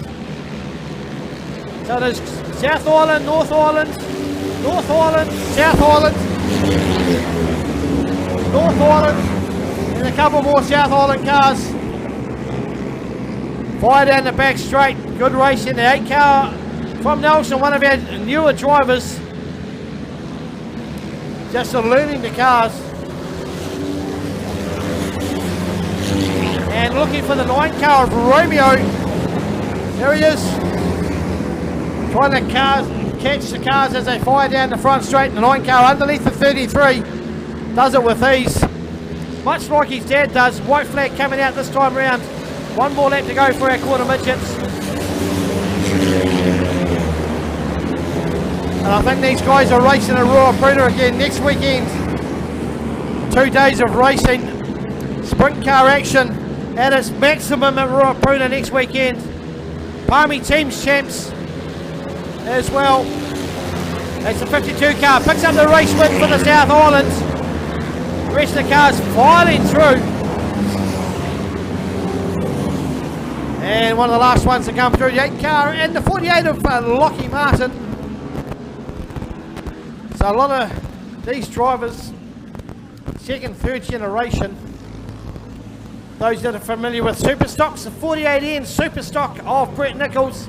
Currently 7NZ, that's his wee nephew in the 48N car. Got the Edridge's signage just like his big uncle has. A lot of these guys sponsored by some of their parents. Things the guys just going to do hot laps, they'll head them in field. And good racing from our South Islanders. This is the Juniors 200. Their last race, we've got Dakota Kringle, number 55, will be off gate 1. Then we've got 13, Chase Burrow off gate 2. 28, Hayden Brooklyn off gate 3. And 23, Frankie Lalive off gate 4. And who is the extra one we've got in there? Burrows, is that? One extra, I'm not too sure who it is. Looks like Finn Reid. I think it might be Finn Reid that put in there.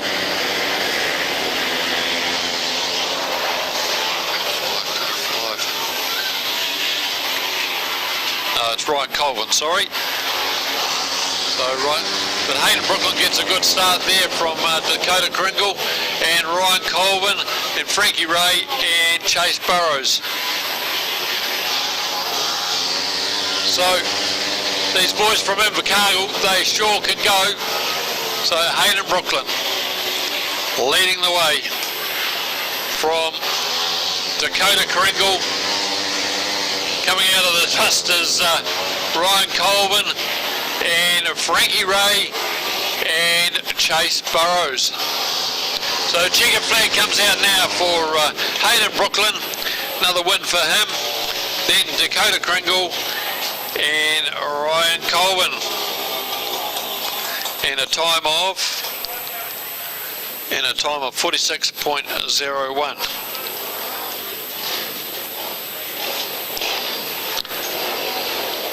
So well done to Hayden Brooklyn, Dakota Kringle and Ryan Colvin. Tonight, so a bit frustrated with it sitting there. Shooter Hawkins off the front. And one of the favoured runners will be Andrew Gregg, 75C. Lawrence, we might get to you for the grids, mate. Okay, off grid 1 is the Invercargill driver by the car that was previously owned by sprint car driver Gene Spooner.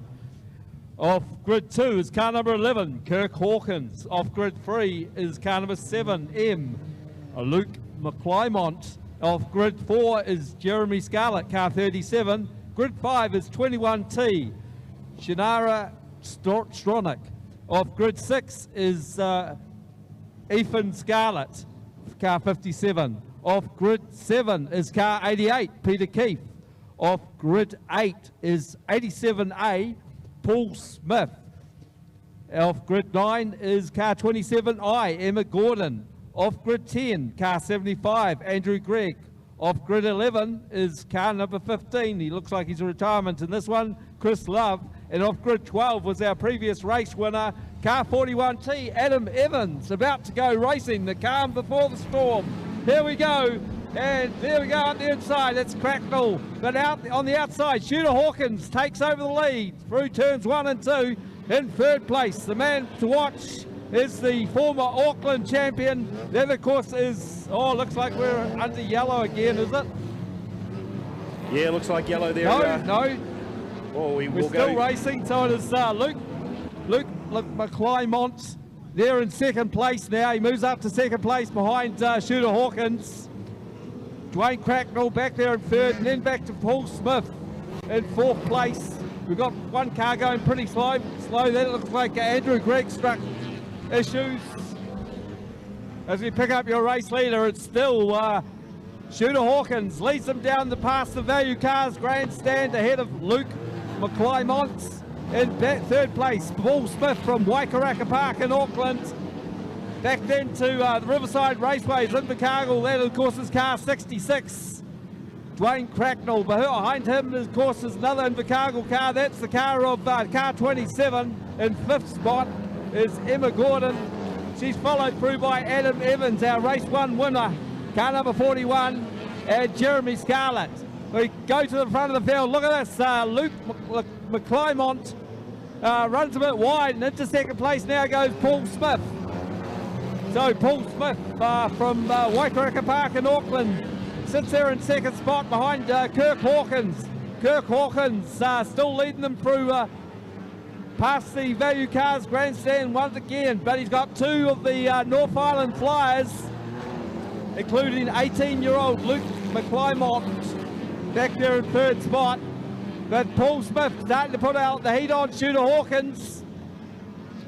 Of course, Shooter used to be a former midget car driver.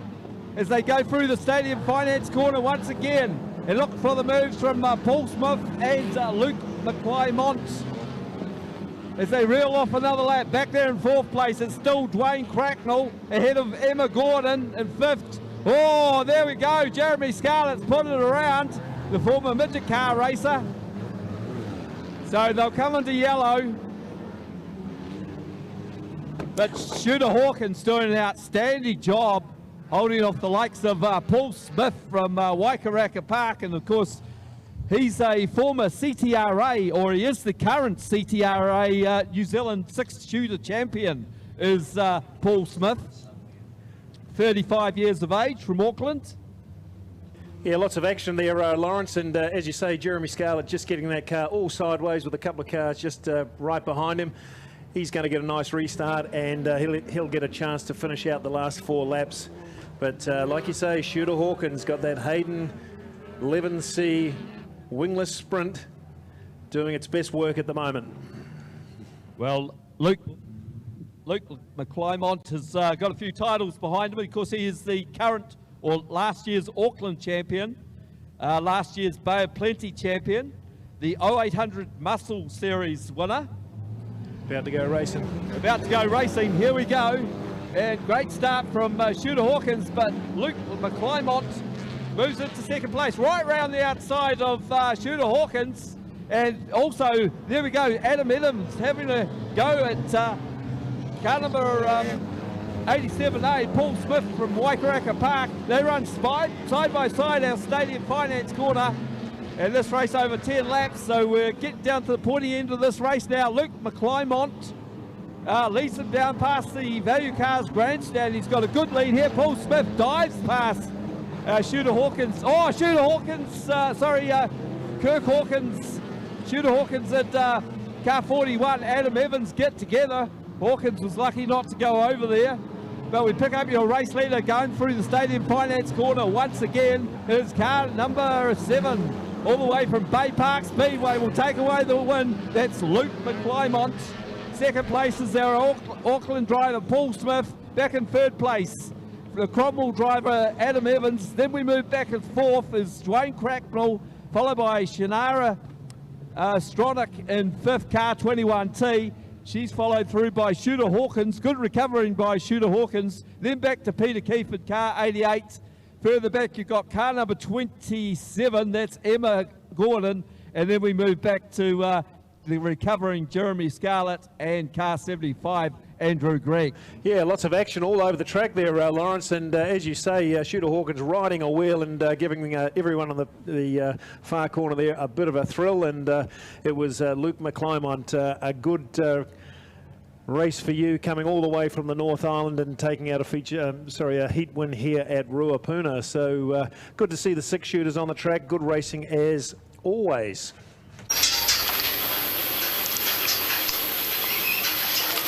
Right, what have we got there? We've got 3. It looks like we do have 3, so it should be 16 Carl Foster and Michael Toos. Darren Cook and Scott Bowler, they'll be off gate 2. And Ben Morris and Jeff Roper off gate 3.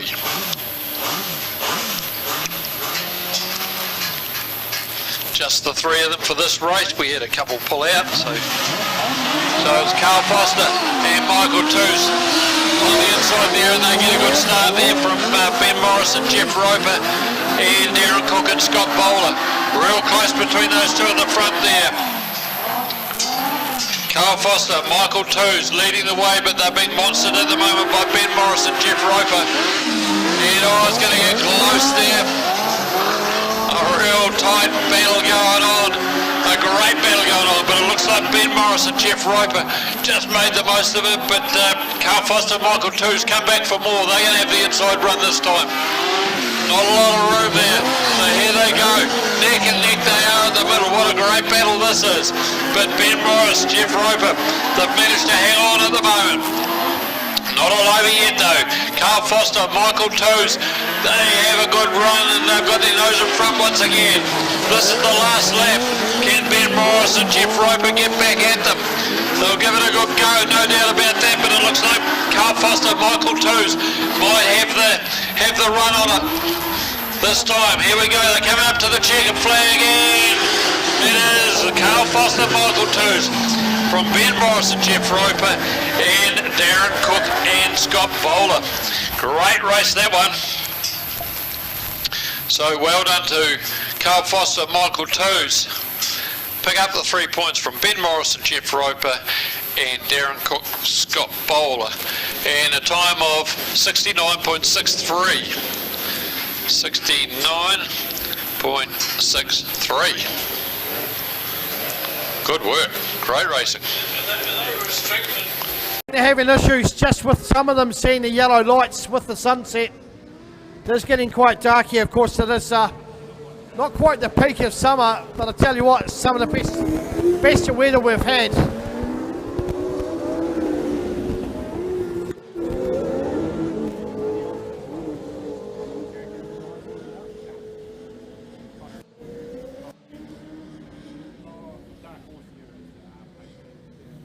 So here we go, reset, lights on.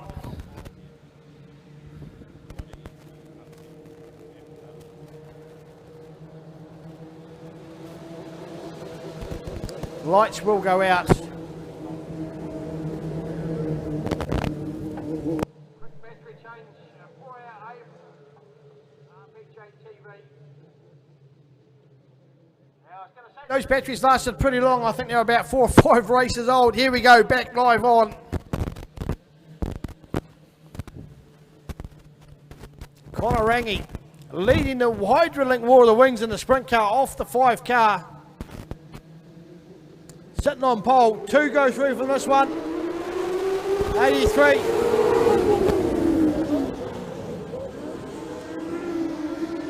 Tries to get through Morrison.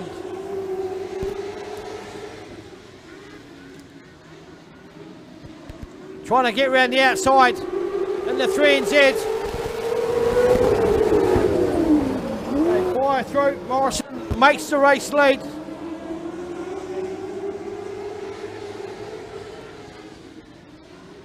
But he's going to do it the hard way. Looks like the outside line's actually not too bad.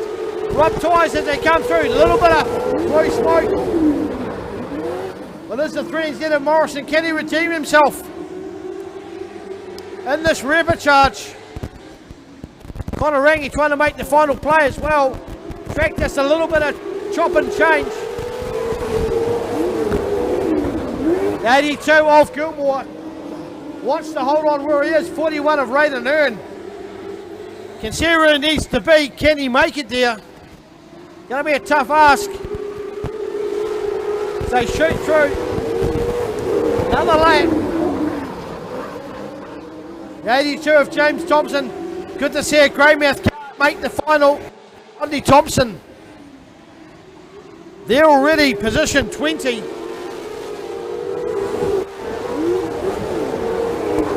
As Morrison just squirts with the pole line, as does Connor Rangi. Hearn goes wide, loses a couple of spots. There's Morrison.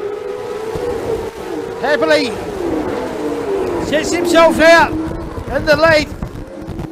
Gilmore holding on to that vital second spot. Connor Rangi, can he make it up in the last half a dozen laps? From the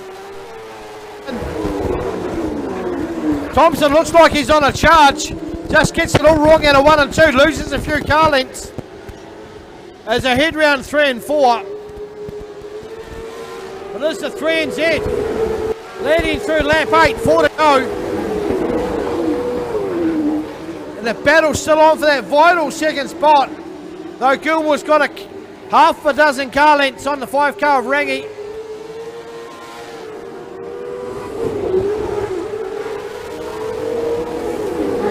Two of Thompson still trying to get past the 5 car of Connor Rangi. Can't do it.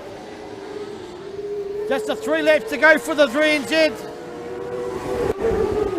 He might be able to keep that number, but it's going to be a huge ask. Off position 21.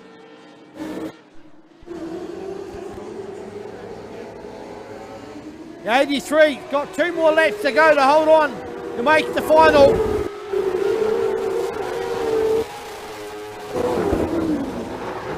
Shoot round. This is it. They've got to make it now. Now or never.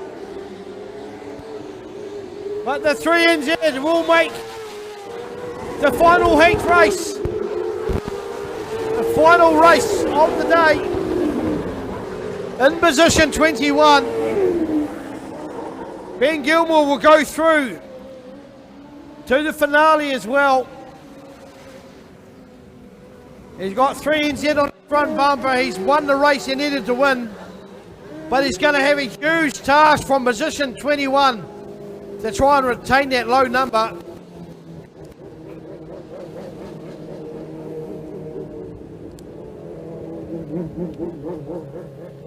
And the 83 car goes to position 23. So we've got to decide positions 22 and 24. Rightio, folks.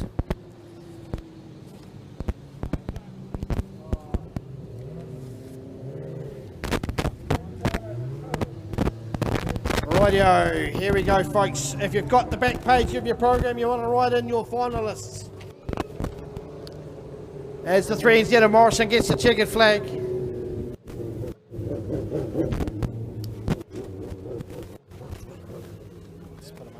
Rightio. If you leave the top 2 grids open at the moment, we don't know whether Jeremy Webb will go off 1 or 2. That is his decision. So off the front row will be 1NZ and 39A.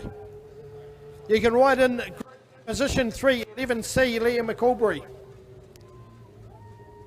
In position 4 is the 67. By TWS, and he's going to have a crack off the rear. We know it has happened before. As we mentioned in our interview, Wayne Hemmy's done it twice. He's had the assistance of a very good block car that was the same colour. To be fair, the last time that Jordan did that for Wayne, he did leave it till the absolute about 11:59 in the race. Here we go. Rightio. Top 10, top 12 shootout, and we're at Wayne Racing. The inside line get a run. So as we go into turns 1 and 2, 971, Jaden Ward. He's leading us down the back straight. Quinn Ryan's there. Jordan Deere on his outside, Chad Ace. Here's Harley Robb. He's going to pick up about 4 spots in this turn 3 and 4. So he's gone from the back to 5th. Hard on his heels is Wayne Hemming in that 591 machine. As they go through turns 1 and 2. Quinn Ryan has taken over the lead over Jordan Deere. Then we go back to Jaden Ward, Chad Ace. Wayne Hemming just shooting up the inside of Rob. He slides out wide. Rob tries to come back underneath him. And behind him we've got Levine. Then behind Levine we've got Darryl Wallace, Malcolm Nartai, Thomas Stanaway, Eulenberg and Brett Nichols. But back up the front, the 46B, BJ's Bakeries car. Levine's just turned Wayne Hemming round. He's gone to the infield. Nartai's just into the side of Levine, pushes him out wide. As they go past us there. Hemmy's going to catch Levine in this race. Who's that? That's Wallace that's just been tagged, has he? By the 87. So they go down the back straight, that lot. Quinn Ryan still leading us. Jordan Deere. Then we go back to Ward, Rob, Chad Ace. Let's just watch down the back here. In behind Ace, we've got Thomas Stanaway. Levine in the 46. Then we go to Brett Nichols. Wayne Hemming, Malcolm Nartai. Blair Eulenberg in the 28, then we go back to Darryl Wallace. Gaps are quite wide open. Quinn Ryan still leading us from the Hawke's Bay. Over Jordan Deere in the 581. Then we go back to Jaden Ward in the 971C. Harley Robb. Then we go back to 4P, Chad Ace. And behind Ace, we have Thomas Stanaway. Then we go, here's Wayne Hemming. He's into Levine, just blows him out of the way. He was coming. Doesn't lose any pace or any placings. Malcolm Nartai just sat him behind his teammate and just watched it all unfold. But our race leader, they're just coming out of turn 4. Quinn Ryan out of the bay. He's leading us over Jordan Deere in the 581P. Then we go back to the suck-it-up machine of Jaden Ward, 971. And behind him, Harley Robb. Then we got Thomas Stanaway. Brett Nichols out of Nelson. Wayne Hemming, Malcolm Nartai. Then we go back to Eulenberg, Darryl Wallace. And the 46 of Levine. Then we go back to Chad Ace. So at this stage, Quinn Ryan still leading us in the BJ's Bakery sponsored machine. As they go down the back straight, he's opened up about half a dozen on Jordan Deere, who's got about a dozen over Jaden Ward. And he's got the same distance over Harley Robb. Then we go back to Thomas Stanaway, white flag this time round for the Steve Jude Motors sponsored car. 46, Quinn Ryan. He's just in behind Chad Ace, who's a back marker. Behind Quinn Ryan we have Jordan Deere. Then we go back to Jaden Ward, Harley Robb, Thomas Stanaway. But our winner of the TWS Top 12 shootout, 46B, Quinn Ryan. Then we go back to Jordan Deere, Jaden Ward, Harley Robb, Thomas Stanaway, Brett Nichols, Wayne Hemming, Malcolm Nartai, Darryl Wallace, Blair Eulenberg, Levine, and then Ace bringing up the rear. Yeah, well, this is going to be really beneficial for Quinn Ryan as individual points. His partner was Ben Hearn. He wasn't in that race. But then we look at the Jordan Deere. His partner was Brett Nichols. Yep. So that has really bolstered their points haul. Wayne Hemming and Malcolm Nartai are both in that race, but they finished near the back end of there. And Wallace and Stanaway, they're the top on points going into that race. Only by 2 points, but I think they'll come out of that with a few more points than Nartai and Hemming, so they just extend that lead a little bit. Yep. No real advantage for the pairings of Hearn and Quinn because you really needed your partner in there. But for Quinn Ryan, it's doing well, and to be honest, because of the points, the way they're going to separate shortly, is with Quinn might actually just be. Is the 21 of Nathan Wilkie, and the last two that line up. Looks like it's the 7 Glenn Hoos going on the inside of the 98 of Jay Chadwick.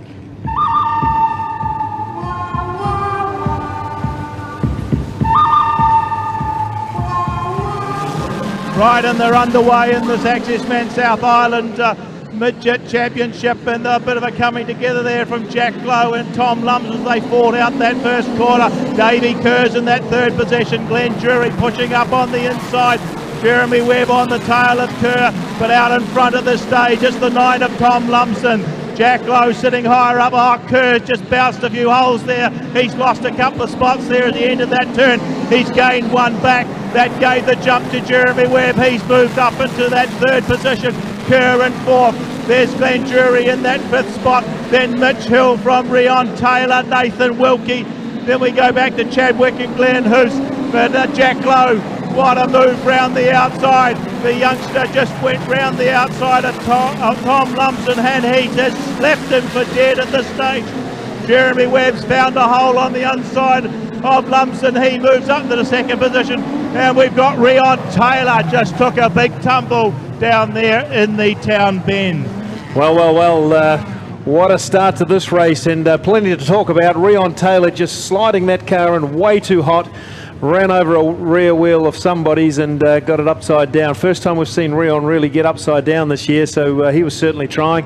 But Jack Lowe, take a bow. You've got to the front, and you put a move on Tom Lumsden, and now you've got Jeremy Webb sweating right on your back bumper. So this race has got plenty to play out. Hopefully Rion Taylor's okay down there.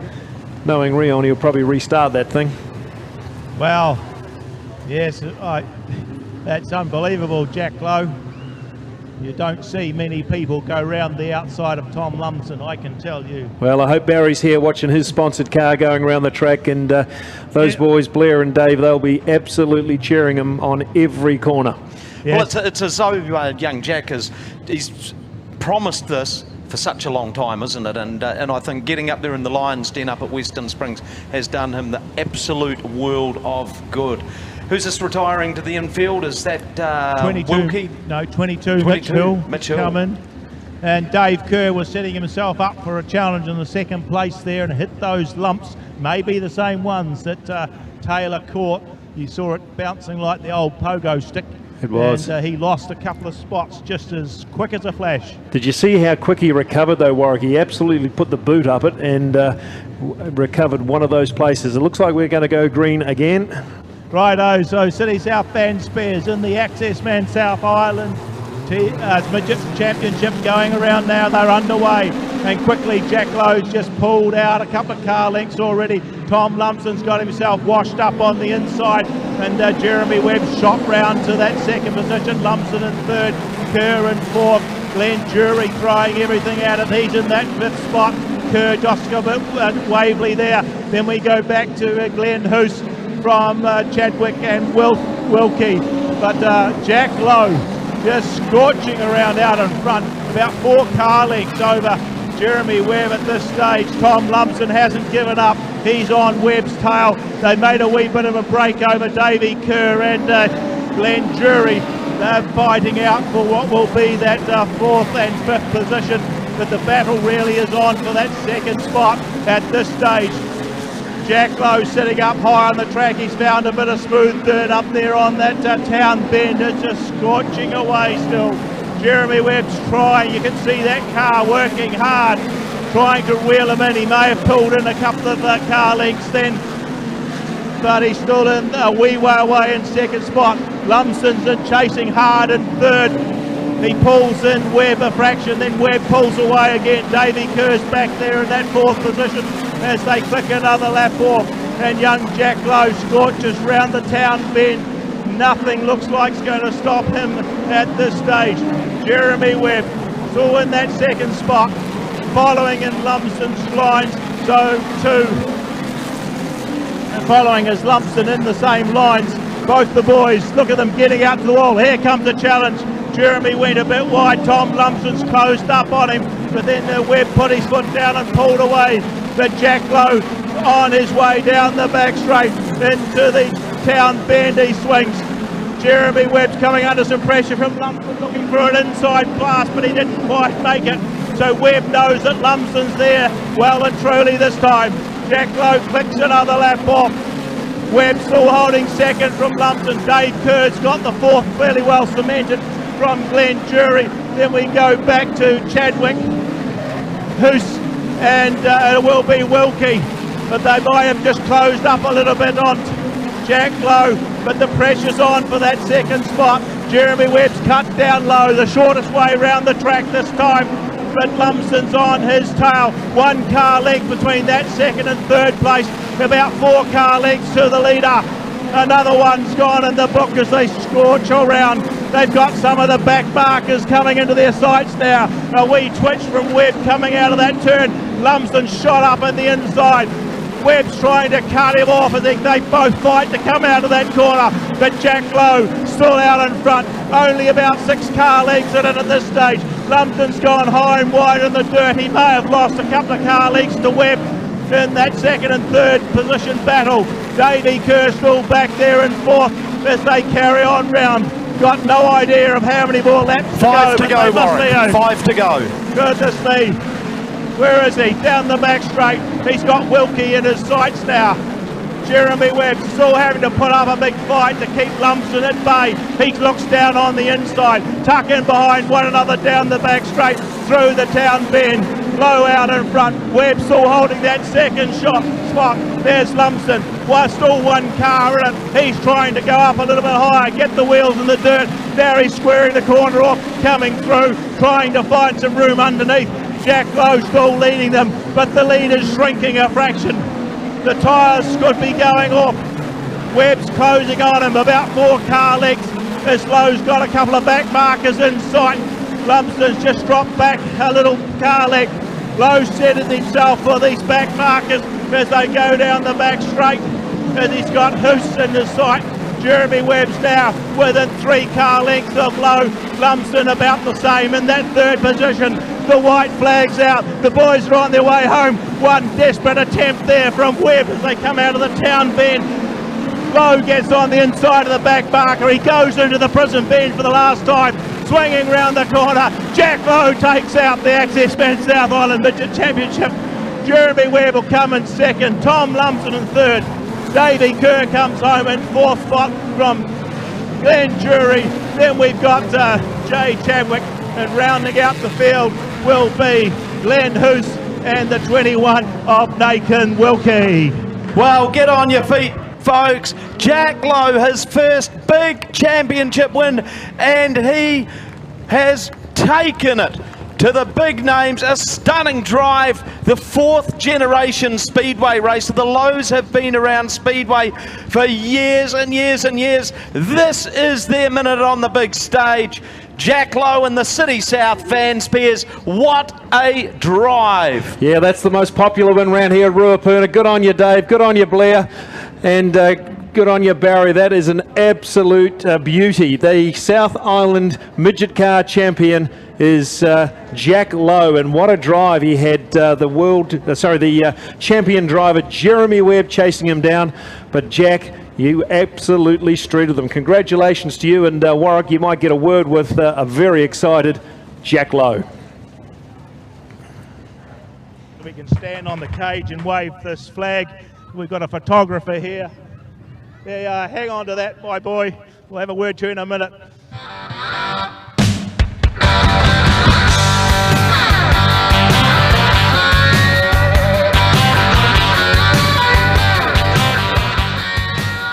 Well, great stuff, young fella. Goodness me, I remember Make it quick, Warwick. First started on this commentating, you were in the quarter midget and you got a little bit big for that. You did your time in a basic little midget car. Now the boys have given you something really good and you've got it tonight. Yeah, beyond stoked with that, eh? Yeah, just a massive thanks to City South Van Spears. Couldn't do what I do without Baz. He's always been there for me. Thanks Kyle's Mechanical Services, Finishing Solutions, obviously the crew, Dad, Dave, Jeff, just anyone who comes out and supports us. It's great. Okay, thanks, Jack. We've got to get you into the infield. We've got a few more, another big feature to go, but well done. Congratulations, young man. You enjoy it. We'll see you on the podium later.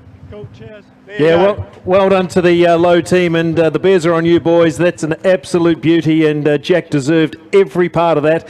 He absolutely smashed out some of the best midget car drivers here at Ruapuna. So leave this one alone. Very grateful to Jack's Service Centre 2011 Limited there for their support. They offer a petrol and diesel servicing, 3D camera wheel alignment, computer fault scanning, warrant of fitness and safety inspection, do tyres, batteries, LPG refills, and service and repair of air conditioning. They have a courtesy car, or there's a pick up and drop off service for the Leaston area. So you need anything done along that line, go and support Jack's Service Centre there in Doyleston.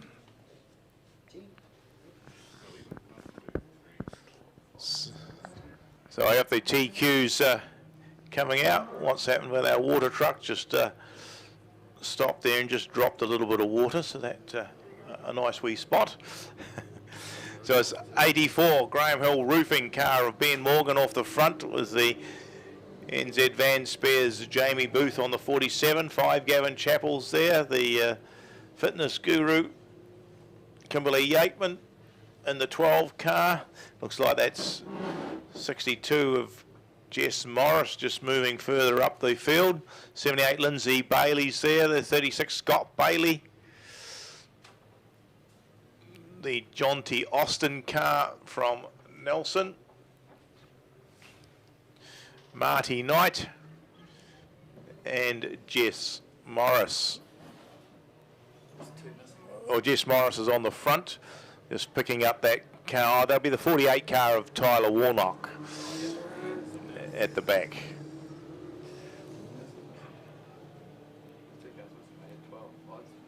I don't see the Dylan Forsey car there. The 57 of Dylan Forsey doesn't appear to be in this field for this one.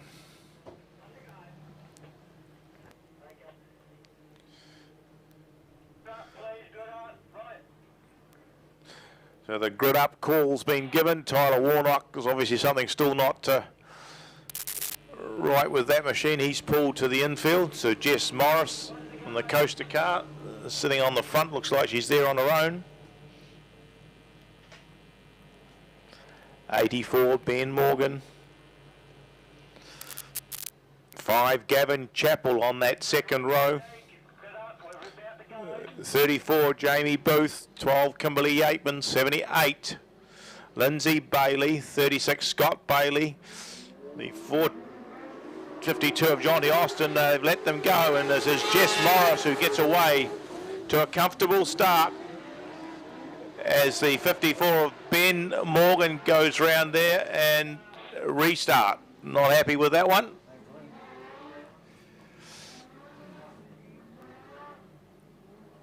I don't think the flag actually went out there, Warwick, that time. So, right.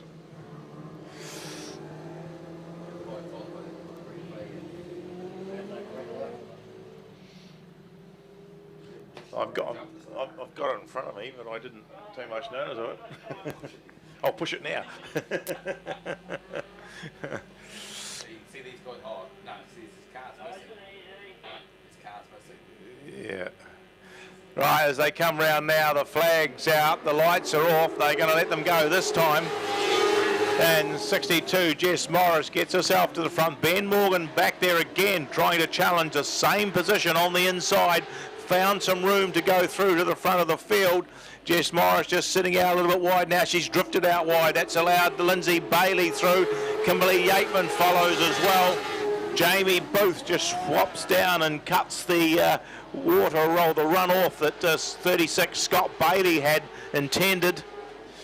But it's up Ben Morgan out in front from Lindsay Bailey. There Scott Bailey makes a move across in front of Kimberly Yateman, now on the tail of Jamie Booth as they go through our Dunsandel turn. He's worked his way up into that fourth position. Jess Morris just sitting back a little bit further, drifted out again. That's allowed Gavin Chappell in the 5 car to close up. 54 Bid Foods car of 52 of John T. Austin there. And who we got at the tail of the field. Is that Marty Knight? Marty Knight. So first, it's about the second run for Marty Knight, so he's doing pretty well to keep the pace up with some of these others. A good battle going on at the tail of the field there between Jonty Austin and Gavin Chappell. Looks like Jonty may have got the better of that one. But Ben Morgan extending his lead now. Lindsay Bailey still in that second position.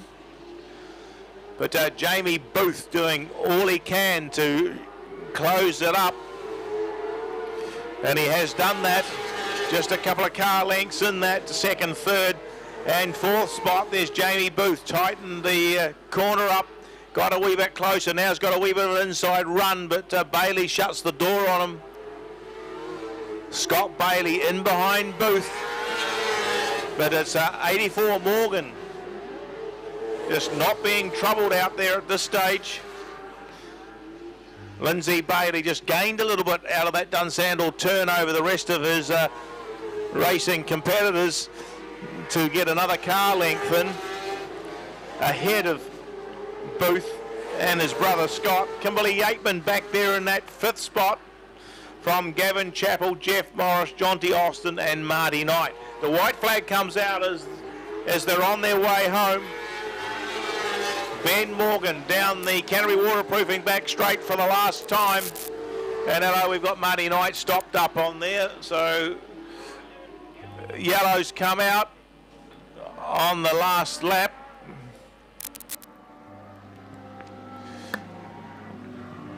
And Marty gets himself up and running again. Well, it'll be a double file restart, so it's all to play for once again there, Warwick. Well, what happened in the last one? Yeah, Lindsay Bailey lost out in that one. He went back from a good second position to fourth. He's now in the same boat again with a double file restart. See what happens with these other two in behind.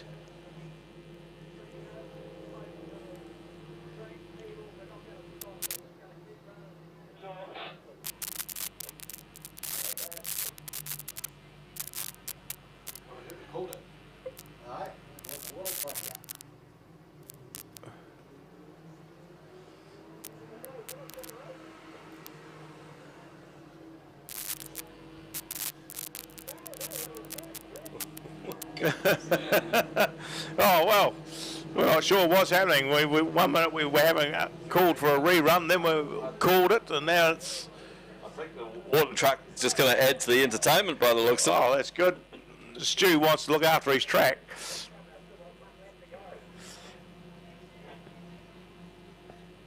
Yep, all the gates have been opened, so they're going to put them back in. Here we go. Well, they got him away this time. Ben Morgan out in front from Lindsay Bailey. He's got some pressure on. Scott Bailey's now on his tail. Jamie Booth got shunted back one spot there. Then Kimberly Yateman in the fifth from Gavin Chappell, Jess Morris, Jonty Austin and Marty Knight. But the white flag is out, so this time they're down the Cochrane's back straight for the last time. It is 84, Ben Morgan taking the lead. He'll pick up the win from 78. Lindsay Bailey, 36, Scott Bailey. The next one home from 34, Jamie Booth, 12, Kimberly Yateman. Then it'll be 62, Jess Morris from 52, and Jonty Austin, 5, Gavin Chappell, and the 98 of Marty Knight rounds out the field. So, yeah, a little bit of confusion there, but a good win to 84, Ben Morgan from 78, Lindsay Bailey. 36, Scott in that third position. 34, Jamie Booth comes home fourth. And 12, Kimberly Yateman rounds out the top five.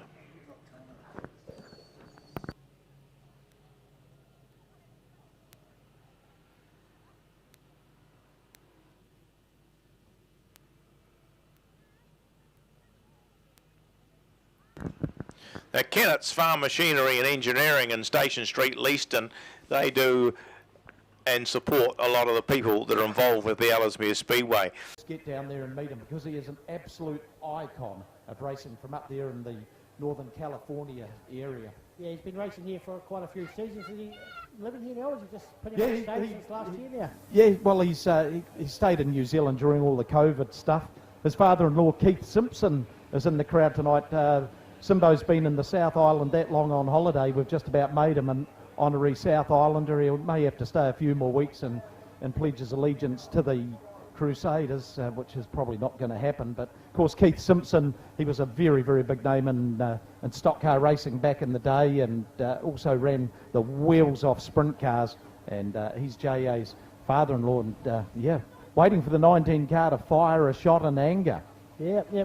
Now, just to let you folks know that we were expecting and we're hoping to have Skinny Colson, one of the heroes of Speedway, here for his final meeting, his retirement meeting. Unfortunately, he had a big crash up at Harrisville a couple of weeks ago. The car just too badly damaged for him to continue on this year. He wasn't keen to get into someone else's car and race that at this stage either, to hand it back in good condition. So Skinny does send his apologies down here. Of course, he did win one of his New Zealand Super Saloon titles here. He won it, got the checkered flag, and his car ran out of fuel, so he actually ran around the entire track with his, just running around with the checkered flag in his arms. The crowd were absolutely rapturous. Then he did his old Skinny Colson fence climb, mate. It was absolutely, the atmosphere was just electric. Well, you go looking for characters in Speedway racing, and Skinny Colson is right there in amongst it. And he did come down and race at Ruapuna Waitangi weekend, and he put up a whale of a show in the Dalton's car. He's running his teammate for Jonathan Allard. And looks like the woes continue for the Hilty number 19C, so the team are going to be doing some thrashing. I hope the engine's not on maternity leave as well. It's a bit of a shame. Of course, we do congratulate Jamie and the wife for Louise Sprague earlier in the week. So yeah, no, and the other big news is Jamie Larson there. He's only a young fella, but Jamie Larson's also pulled the plug too, which is a bit of a surprise. But one of these young fellas coming through, former 2 times New Zealand champion as well, and no, pulled the plug. So still got plenty of coming through. Young Conor Rangi, hopefully we'll see him back here again next year, and back in the 57 car. A few of the younger drivers coming through.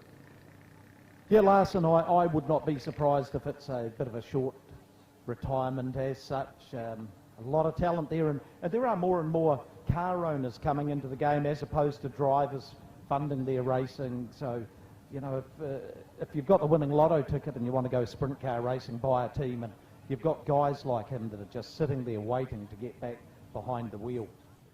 Yeah, I watched him and Steve, the 21W car at Palmer earlier in the season, mate, and wasn't the best of tracks in Palmer's North that night, and Jamie just riding it on the pole line. Steve tried to go around the outside. Unfortunately, chuffed the wall a bit and damaged a bit of the car, but you know, you get these young fellas coming through, and they are quite as we start out. Yeah, it is time. Yep, it is time for the time trial, so they'll be racing against the clock. Of course, Slammin' Sam O'Callaghan running for Freeman Motorsports. Last time I think he picked up a championship here. It was actually Kevin Freeman's birthday. A great way to spend the night. Yeah, racetrack looking in really good nick. So we'll just follow the once the yellow lights are extinguished, and we go green. 2 laps against the clock. We'll give you each lap time as they come up onto the monitor here. But O'Callaghan, second in last year's South Island Championship, 9th in the Hydro and War of the Wings this season. His big boss, Kevin Freeman, very much a local identity up here. Your young Sam lives and works down south, doesn't he? So yeah, a bit of travel, Cromwell Way, yep. Bit of travel for the boys. No, of course, he did win the War of the Wings round here, I think, a couple of seasons ago too, so very, very competitive driver. And well, it's a track that really leans towards him too. No, and he'll be setting the benchmark, I think, for lap times as well, now that the 19 machine's gone back in the infield. Jonathan Allen, hopefully the boys can sort the car out. Right, so what we just saw is one of the officials. They're just waiting to see whether the track is too greasy for the drivers, it's very much, let's give the driver the opportunity to say yay or nay. He's certainly starting to wind it up.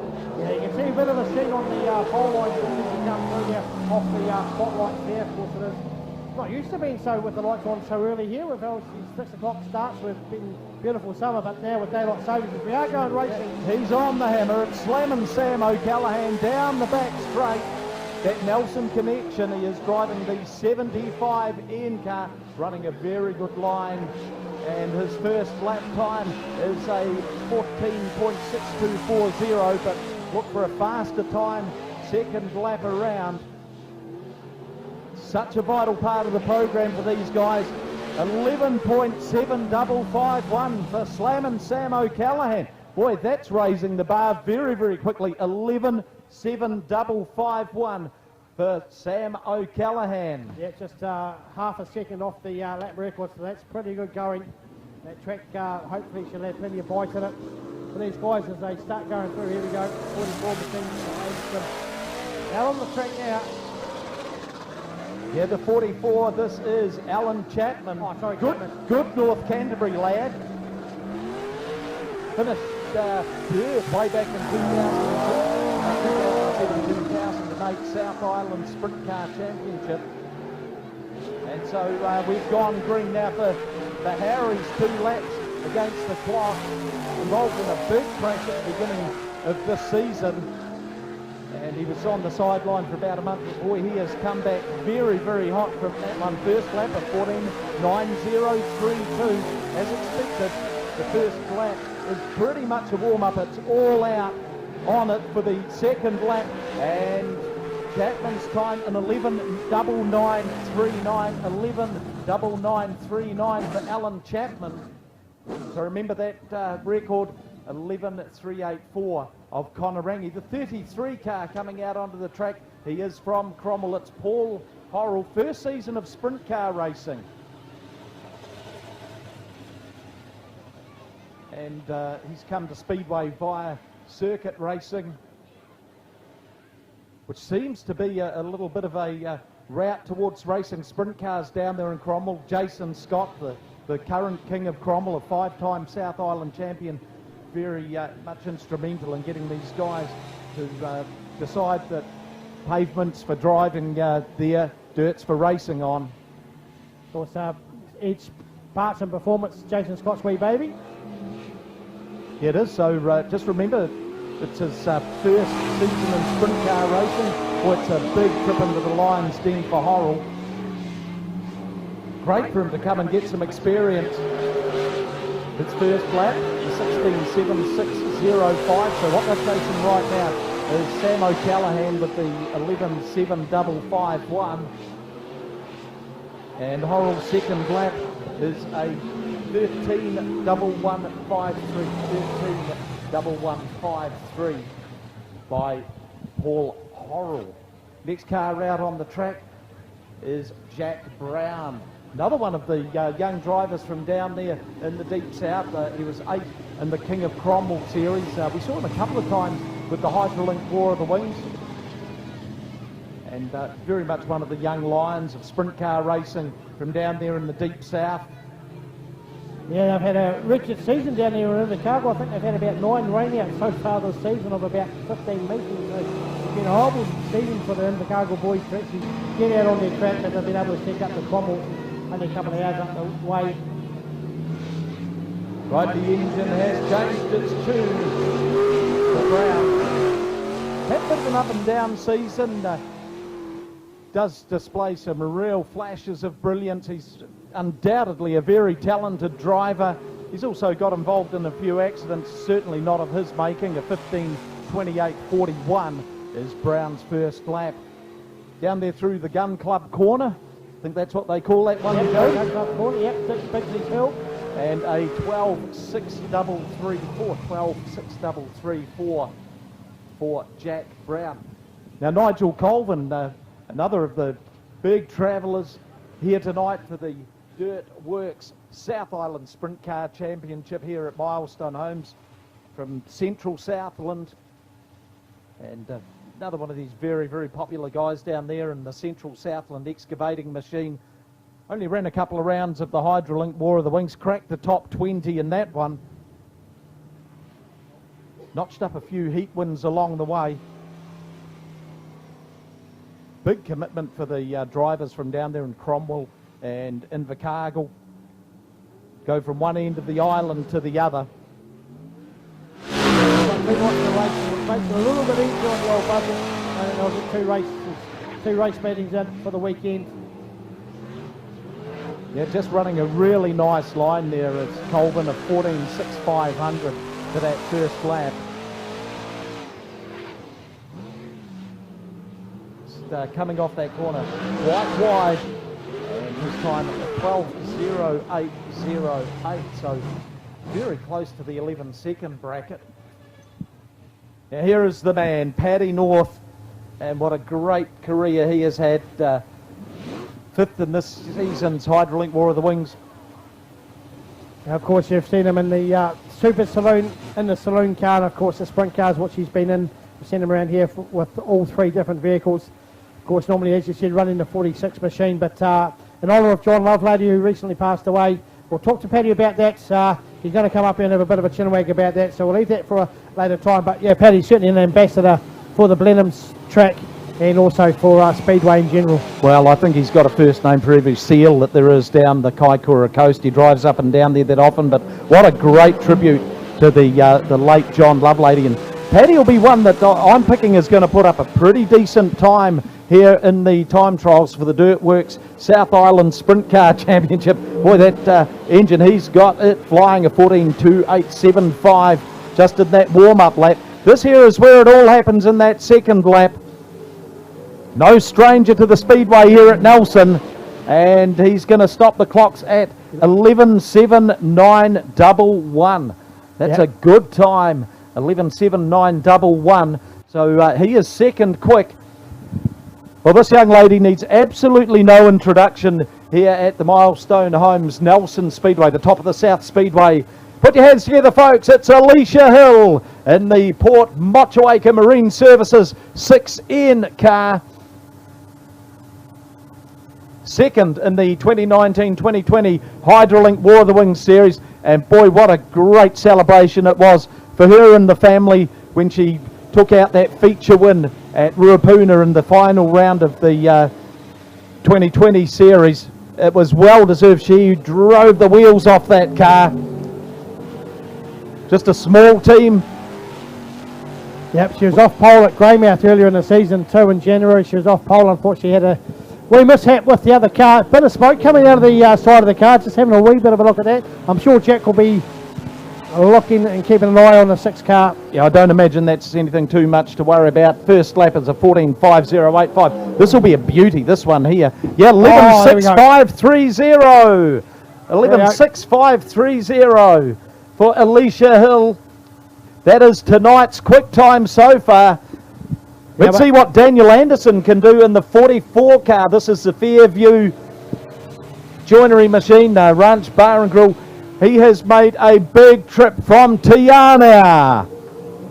And Anderson, the 2016-17 South Island Sprint Car Champion, third last season.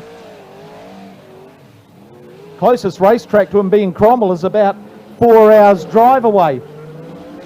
So Anderson, he knows all about time trials. He did compete regularly up in the Pacific Coast in the United States of America, where if you have a bad time trial, you're out. A 14.3248 for his first lap.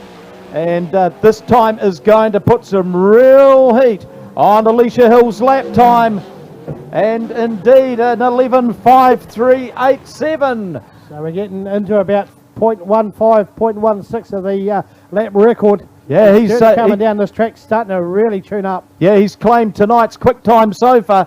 But talk about a stacked hand. Now we've got the 78 car. This is Matthew Levisage from Christchurch and the Toyco WD-40 Penrite Oils car, 2018-19 South Island Sprint Car Champion. He's got a couple of feature wins in the sprint cars up at Western Springs, the only South Islander to do so. He's the current Auckland champion, third in last season's North Island Championship. Let's see what Levisage can do. It's Matthew Levisage.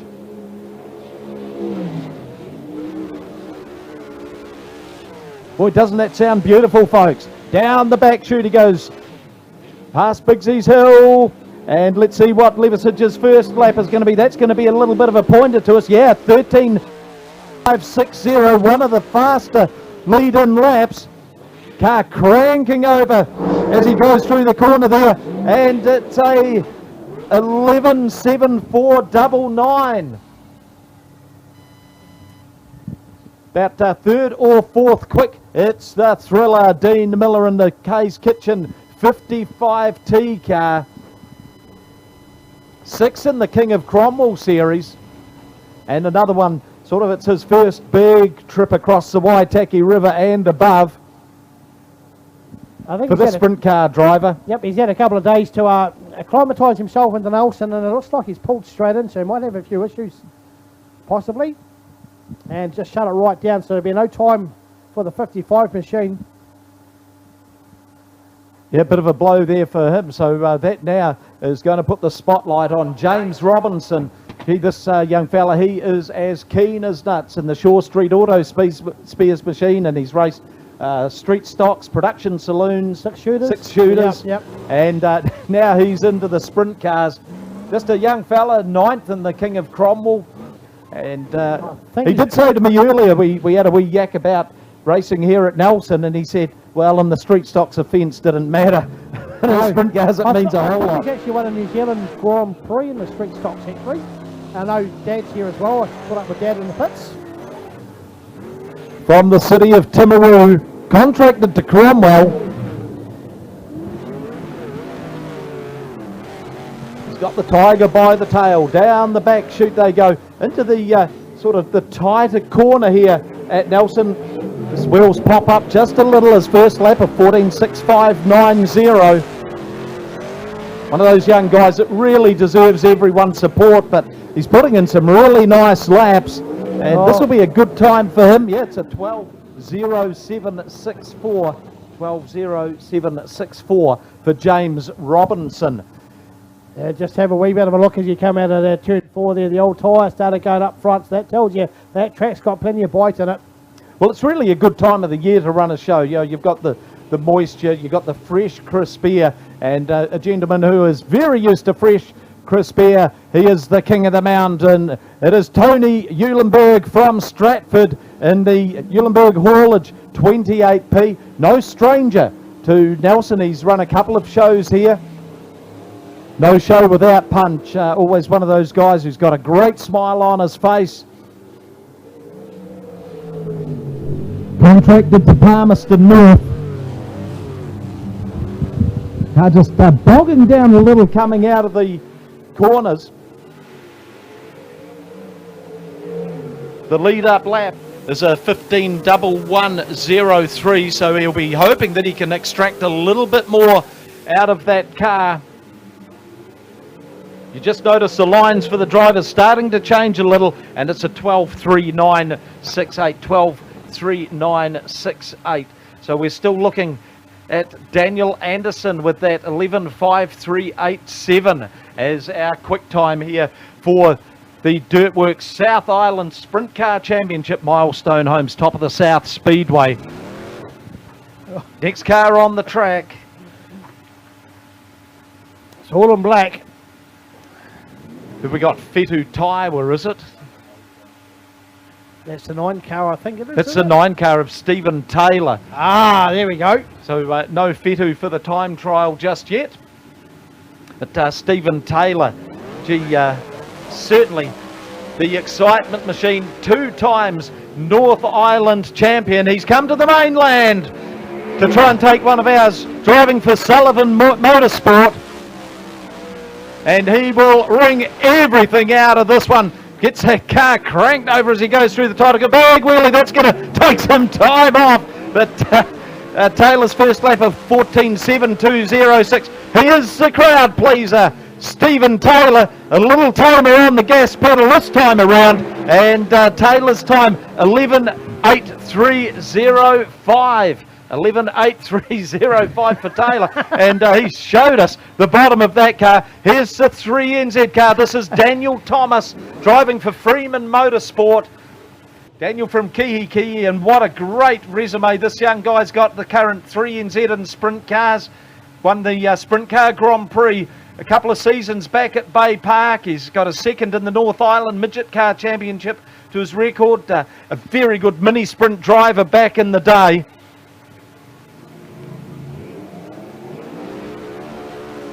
And a young guy with a very, very interesting story.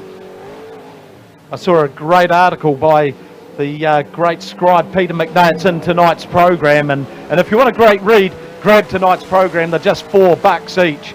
And New Zealand's very best speedway journalist Pete McNay has written a scorcher about Thomas, a 14.177 for his first lap.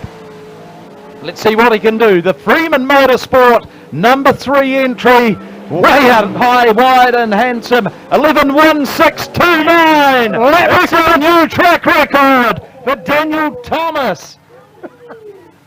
I don't know if you heard that in the background, but there's a holy something behind us. That's just, it doesn't even look like he's going fast. It's, we'll warm up here, we'll just break the lap record. Yeah, that's all good.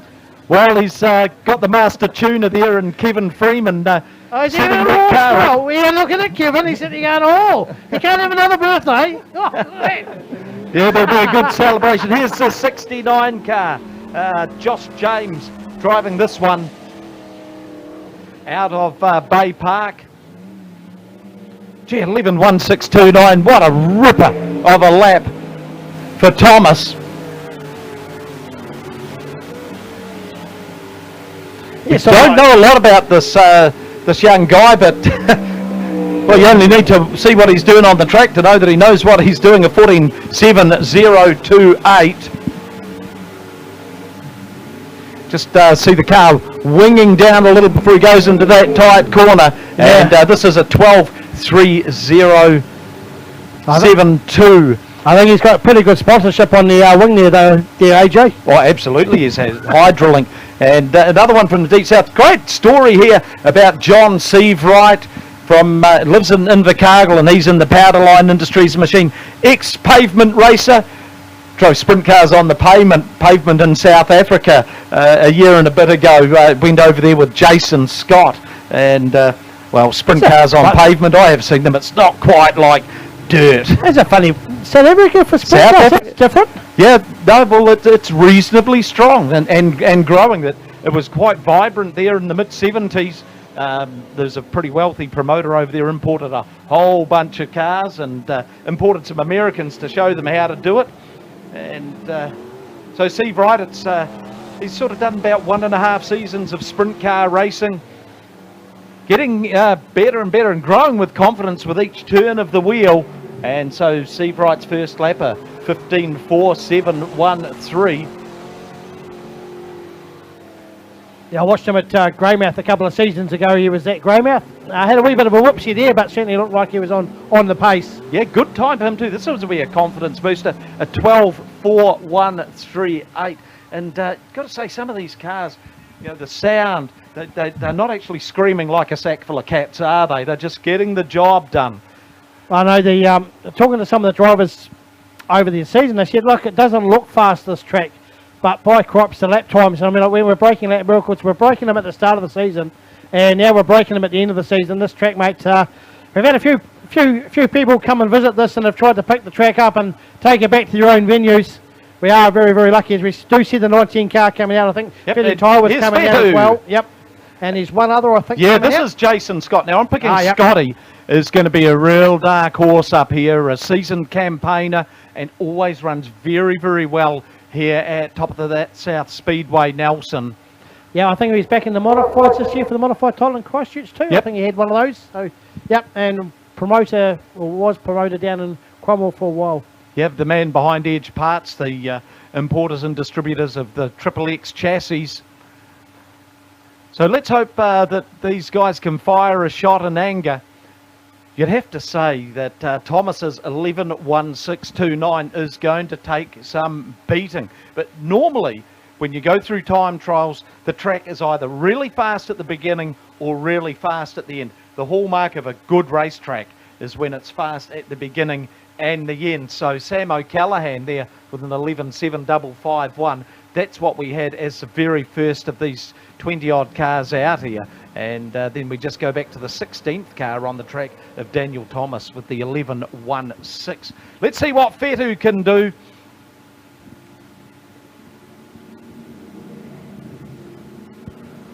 Very, very keen driver. Made the trip up from Cromwell, got to Christchurch last night, decided he'd driven quite far enough. They won't want to give it too much of a shellacking because the real feature about sprint car engines, or almost a requirement for them, is to have some heat in them, and what you don't want to be doing is caning a very cold engine. So I don't know that we're going to see a heck of a lot out of these three drivers in Fetu Taiwa, Jason Scott and Jonathan Allard. Of course, a big opportunity after the racing tonight, folks. Get down to the pits and go around. A number of these drivers have got T-shirts to sell and posters, and could be a good time of the year to buy a hoodie off some of the drivers as well. So if you missed the message earlier, Greg Teese was going to be driving for Rangi Motorsport tonight, but unfortunately he didn't make the cut as far as the eligibility goes. So the green lights come on for Taiwa. One of the original New Zealand Warriors back in the day. Yeah, they say keep the faith, and this year will be the year, but I think there'll be a repeat of that next year as well. Well, I think this has been a very good year for Fetu when it comes to sprint car racing. First lap is a 15.2, 11.9865. Gee, where did that come from? 11.9865 for Fetu Taiwa. He will be absolutely glazed about that one. Yeah, well, I've met him a few times in the production saloons over the years. Haven't been able to get down to Cromwell too much with the sprint cars, just with the programs we've got up here in the upper South Island, but certainly Cromwell leading itself to be probably one of the best sprint car tracks in the country. Yeah, there's a wee added incentive tonight too with OEM Wholesale Audio putting up a bonus for the fastest lap both tonight and tomorrow night. So my understanding is it's not restricted to time trials. If anyone can beat that 11.1629 during the heat races, well, they're going to walk away with the loot. But check them out, oemaudio.co.nz. If you've got one of these electric cars, I've got a lot of the accessories for them, the very special charging leads and so on. So Jason Scott's car, the 88, has just been pushed off. See, it hasn't got the hood on it. Yeah, it looks like the 19 car's also got problems, so that might be the end of the time trials. Wait for to see if the pit gate gets opened up, and it looks like it likely is. So that'll be it. So yeah, no time recorded for both Jason Scott and Jonathan Allard. But boy, you've got to say, what a great effort. Put your hands together, folks. Tonight's winner of the time trials, Daniel Thomas, Freeman Motorsports, 11.1629. What a barn burner of a lap. And does that lay down the gauntlet for tonight's South Island Sprint Car Championship, presented by Dirtworks for earthworks, rural and residential. Yep, and Mike Glover, our referee for the night. Craig Piner will be our steward for the night. I've also, I think we've got the normal club referees up there as well. But our SNZ official for the night will be Mike Glover from Christchurch on behalf of Speedway New Zealand. So we do thank him for his attendance. Of course, son Kyle racing in the TQs tonight as well. We'll see him here. And plenty of others happening as we've got our street stocks. Stock cars, super stocks, a few changes to our drivers in some of these grades as well, especially the super stocks. They won't be running tomorrow night, so this is the last night for the super stocks. And we can tell you that in the 48 machine, it is the pit crew racing this one. Walker, Brett Nichols having the night off. Ian Clayworth will be in the 99 machine of Trevor Lynham. And I believe the other one is Alex Hill will have at some stage possibly Brendan Higgins in that one. So there's a few changes in that one. To get the swap the commentary box with the lap scorers in there, but I think the lap scorers are very comfortable and happy in there, and they don't want to give that up without a fight. So, yeah, she's going to be a leaning effort, especially with that pole, but lights are out, ready to go here. Yeah, lights out, ready to go. Heat number 1, South Island Sprint Car Championships. The cast of the fast are underway. And it's Stephen Taylor in the 9 car leading them down the back straight. Alan Chapman sitting there in second spot. Taylor already starting to leap away from them. In third place it's Thomas, fourth is Alicia Hill. Then we go back to Jack Brown in the 57. Jason Scott currently running in sixth position. So looking a little bit back to several victories. And the traffic is fast and furious. Matthew Livicic in the 3K sector, struggling to find a way through. We've got the Tony Hazenberg sandwich down the back chute. Livicic worked his way up behind Paddy North. Lap traffic is not far away. We've only got 3 laps in the books. And here's Stephen Taylor way out by the wall. Alan Chapman putting in some good laps there in second spot. Then we go back to the 3 car of Daniel Thomas. That is Jason Scott in the 88, I think it is. It's retired to the infield.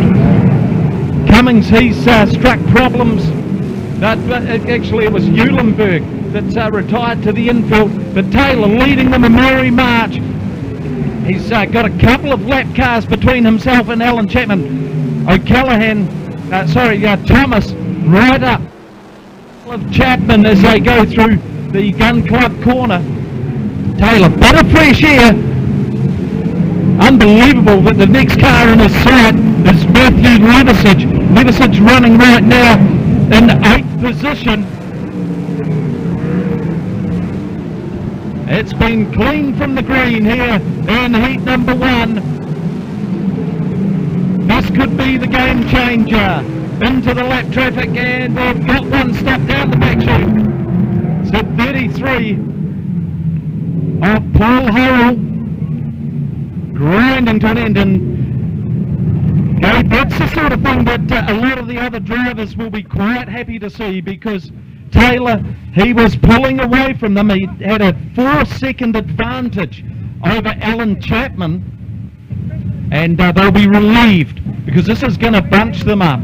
Yeah, it's going to absolutely bunch them up. The 44C car of Alan Chapman, as you see, 4 seconds behind. He was up to Matt Livicic, pretty much up to Matt Livicic, and he was up Stephen Taylor, and Livicic is up in the 6th position at the moment. So these cars are going fast, they're furious. Alicia Hill, she's been smoking out as well, so hopefully there's not too much damage in that car at the moment. But yeah, she's quick at the moment. We've got lost 3 cars already. Allard, obviously, Eulenberg, and now the 33 of Cummings. Look at Taylor's fastest lap time, 11:42.18, which is half a coat of paint outside the old track record. If you arrived here late tonight, well, Daniel Thomas, a new track record, 11:16.29. In fact, Taylor's time would have had him second in the time trials. Don't write this young fella off. He's won a couple of Hydrolink War of the Wings races here at Nelson. The Dirtworks machine, car number 9, racing for Sullivan Motorsport tonight. Rear end problems for Horrell.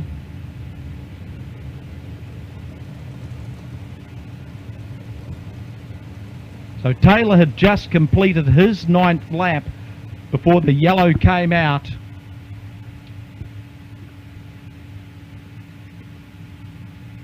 James Robinson currently circulating around there near the top of the field. He was running in 9th spot. That's in the black Shore Street Auto Spares car out of Timaru. Gee, nothing is faster around a speedway track in New Zealand, is it? And the ground literally shakes when they go past. Oh, it shakes. It's awesome to feel. They're getting revving up. They're going to go back and ready 3 or 4 laps to go here in Heat 1 of the Dirtworks South Island Sprint Car Championship. Yeah, so Taylor's got the luxury of having the fresh air in front of him. The rest of them, they've got to get by some of the lapped cars. Thomas moves by Chapman, so Thomas is up into that 2nd spot. just chasing down the lapped car of James Robinson. So the 3NZ of Thomas, he now moves into second. It's Stephen Taylor leading the charge. He's once again opening up a commanding advantage. Thomas, he's starting to hunt him down. Let's look at the split. It was 11-9 last time, boy. It's blown out just slightly. And we've got Cummings has gone around in the 69 car. Some late race game changes for us.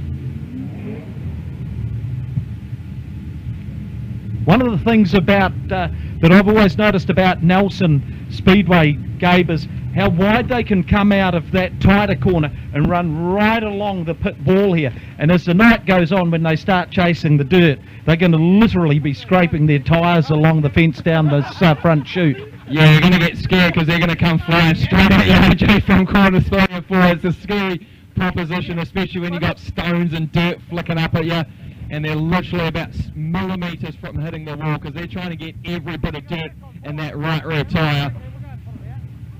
They're just trying to see who the big movers have been. Jason Scott started in grid 9. He's up in 5th spot. Matthew Levisage running in 6th, and he started from grid number 10. So Levisage, a former South Island sprint car champion, was for a very brief time the New Zealand TQ champion before officialdom overturned that one. And Levisage at that point, they just went sprint car racing, and he's never looked back. Christchurch driver, pretty much bases his campaign out of Western Springs. As we mentioned earlier, 2 feature wins up at the Holy Grail of New Zealand Speedway. No other South Island sprint car driver has achieved that. Boy, there's been plenty of them try.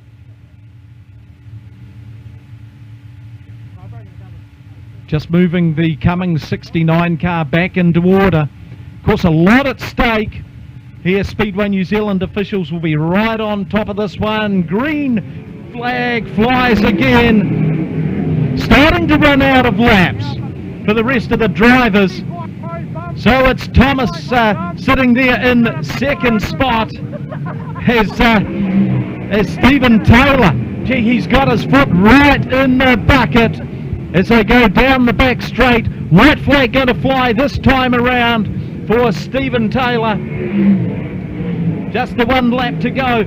Oh, Levisage way up high and wide. He did notch up another position, but take your hat off to Stephen Taylor, who's going to take out the win. Daniel Thomas will go across the line in 2nd spot.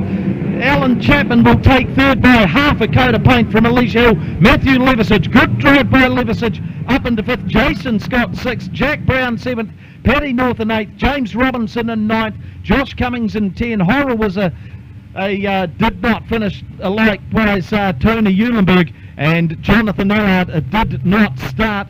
Impressive beginning there for Stephen Taylor. Pretty much all the North Island base drivers, you've got Stephen Taylor, Daniel Thomas, Matt Levisage. The one thing they were doing that entire race, they were not down that pole line. They were on the outside line. These guys are raced with professionals year on, year out up there at Western Springs, and they are bringing that class down here. Most of the South Island guys using that middle to low track, all the North Island guys up high.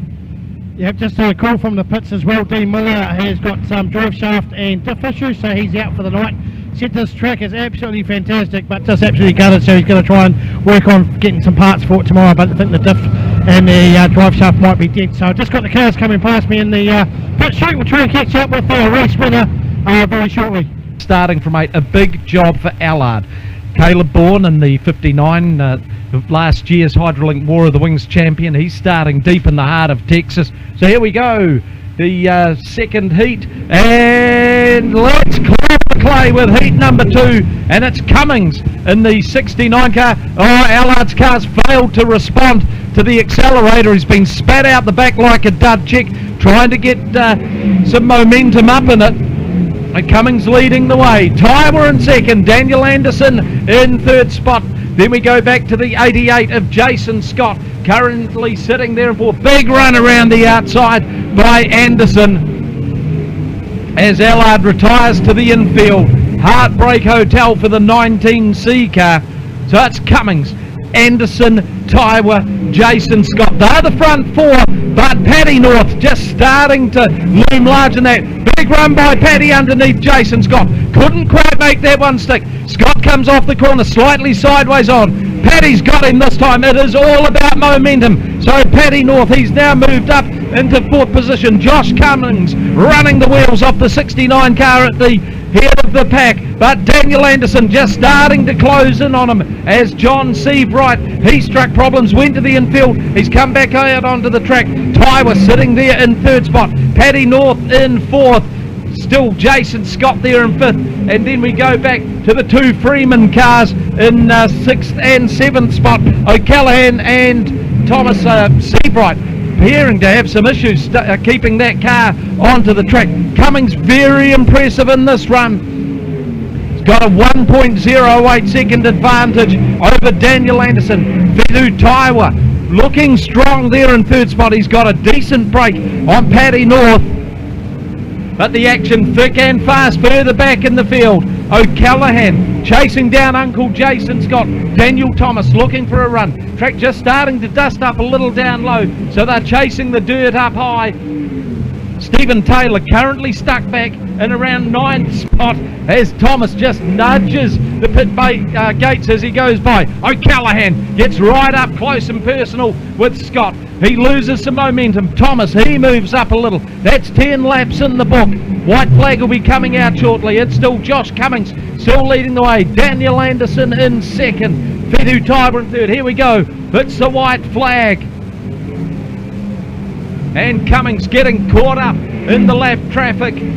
Just a Gun Club corner to come out of.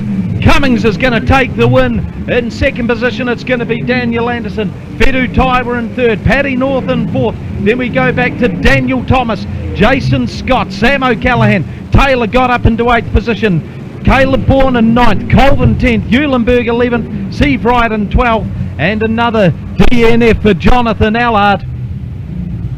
Josh Cummings, we didn't know much about him before tonight's show, Gabe, but that was a good run by him. That 69 Hydrolink sponsored car, whenever it races here at Milestone Homes, top of the South Speedway, whether it be Brett Sullivan and now whether it be Josh Cummings, when that is off the front row, it is very hard to stop. He absolutely flew in that thing. Saw Nigel Colvin, obviously, he was having a few barbecue marshmallows with a couple of laps to go, but as you said, Heartbreak Hotel for the 19 car of Jonathan Allard. Oh, electrical problems in Speedway is literally the worst thing you can have because you cannot figure it out throughout the whole night, unfortunately. Yeah, you're chasing the needle in the haystack, aren't you? And it almost comes down to a 10-cent piece. You can nearly put money on that one. Good run there by Daniel Thomas. Started back there in grid number 12. Got home in 5th position. Jason Scott in the 88 car finishing 6th. Sam O'Callaghan, solid run by Slam Sam from grid number 11 to get home in 7th. Stephen Taylor in 8th. Caleb Bourne in 9th. Well, you talk about dark horses. Cummings showed plenty of style there in that 69 car. Put his backside in it for the first time just a day ago. And Steve Sullivan will be pretty wrapped with the showing that Cummings has put into that machine. Understanding is it's heading back up north with Cummings. Oh, well, that'll be an absolute asset to that North Island or sprint car class up there, because that thing is absolutely flying here. That's what you've got to do around Milestone Homes, top of the South Speedway in the sprint cars. When you've got a bit of clear air, you've got to go handy on that horsepower and just put your foot flat on that floor and just try use that berm, as you said, around that outside line and just try and hook that thing. It is a momentum track around here, so the faster you go early, the faster you're going to go later. He's built me 3 or 4 new cars and done modifications on other cars that I've owned, and yeah, numerous modifieds. I don't know how many. Like, he's built like over 100 cars, and a lot of them would be modifieds. I know he's done a TQ or several. He's even built a sprint car frame. Always the innovator, always trying to make it go better. The sprint car frames come off the shelf, but John thought he could make one that was better, so yeah, he set about doing that. Well, John, of course, a resident of Darfield. He had the big blue Chevy van and trailer. I think he used half a tank coming back and nearly a whole tank heading back up the Darfield up there. It used to juggle through, but you know, you always see him. He always had a presence around Speedway, and like I had a good chinwag with him over the times about bits and pieces. Technically sound, mate. He was an innovator.